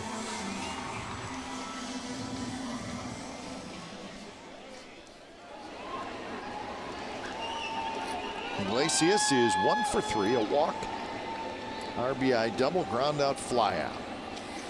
First pitch is belted toward left center field. Davis was playing over that way, and he makes the catch. So 1 pitch, 1 out here in the bottom of the 9th.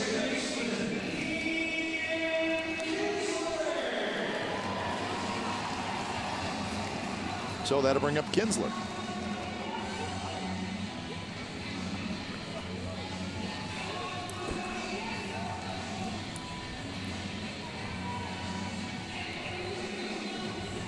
Kinsler with the home run back in the 3rd inning. He homered last night as well.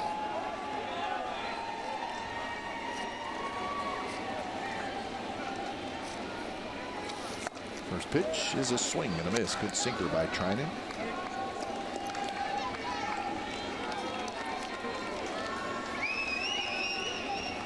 Presley, the left-handed hitter, waits in the on-deck circle.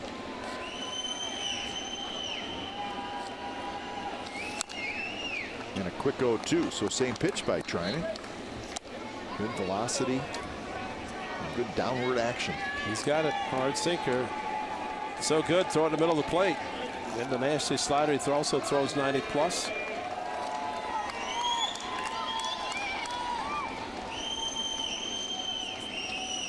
Two pitch right there, strike 3 call.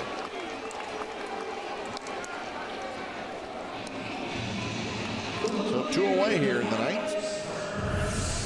Well, sometimes you get away with a pitch right in the middle of the plate, and it fooled Kinsler. He knew it. After a couple of very hard sinkers, and then the slider stayed right in the middle of the plate. So here's Presley. Presley's had a good ball game. He homered in the 5th. So has a single and a double. He's 3 for 5. So 5 pitches, 5 strikes by Blake Treinen. Gossett started the game 11 pitches, 11 strikes in the 1st.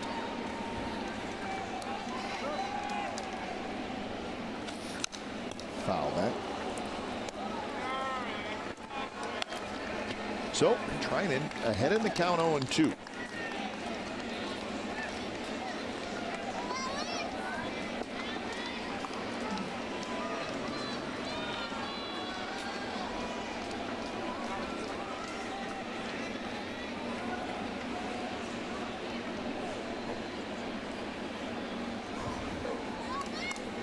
Pitch, here it is. That one, kind of a half swing by Presley, just trying to stay alive.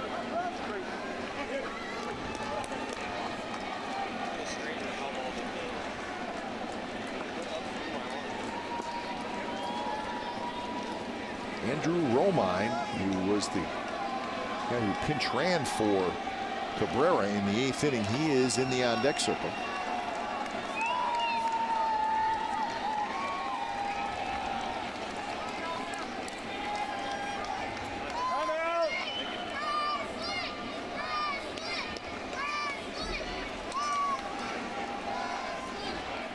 So 0-2.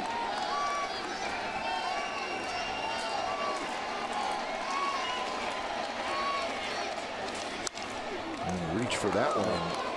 Lined it right into the seats, just over top the Tigers dugout. The problem with that is a 2-strike slider back door that really wasn't thrown that hard.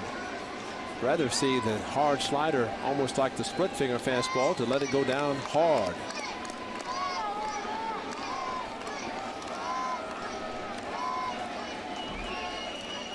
Fastball, sinker inside. Here it is. Foul back, up a little bit.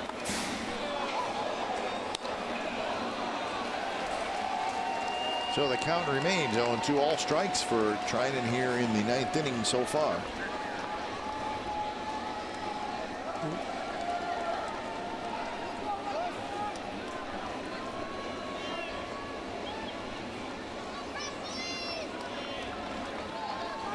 Trinan trying to wrap it up. In the dirt. Casilla would be the winning pitcher for the Athletics.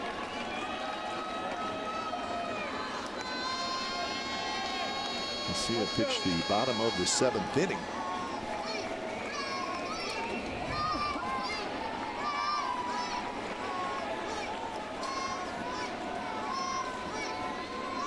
One-two pitch. Here it is. Outside 2-2. That's been Gossett, Colon, Brady, Casilla, Hatcher, and Trinan. And the Tigers? Don't have time.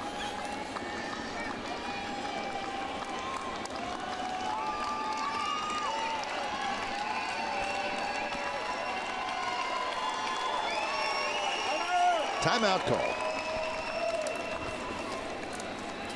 He shook off the fastball. I think he's going to the breaking ball.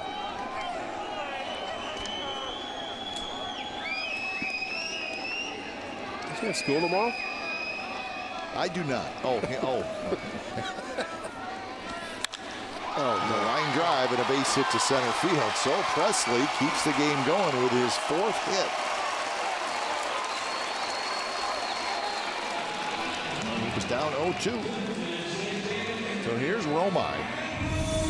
Well, a little confusion is what he's going to throw. It ended up being a 98-mile-an-hour turbo sinker that really didn't sink that much. Kind of stayed up a little bit. It ideally started at the knees and ended up out of the strike zone, but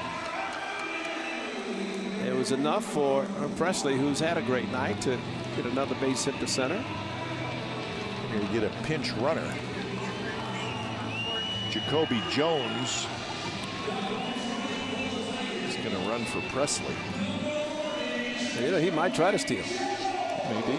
Just because it's, for Trinan and his fastball, it's a difficult pitch to stay on. Fegley, a tremendously strong arm. And I think it'd be a nice challenge if he did decide to take off, which he's getting a big lead. He does have the big league indeed. And here's Romine.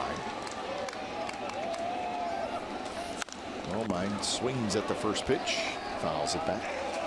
Cito Gaston, when he's managing the Blue Jays, his philosophy was, if you get a runner on the 9th inning against a closer, let him run. Yeah. Because typically closers don't have great moves because they feel they don't get a lot of runners on base. And so they just concentrate. I mean, Eckersley, some of the greatest closers ever had a high leg kick. That one tapped toward Chapman. Chapman's got it. Throws to first, and that's the ball game. So what a night here in Detroit. He's had an early lead, fell behind, battled back. Lowry got the big hit, the grand slam, and when it's all said and done, the A's win again for the 2nd night in a row here in Detroit. It took 3 hours and 58 minutes. 23,460 was the crowd, and the final score tonight in Game 2 of the series, the Athletics 9 and the Tigers 8. Time now for Ace Postgame Live, brought to you by State Farm. Here is Mindy Bach. San Diego Casilla. Was it 3:58?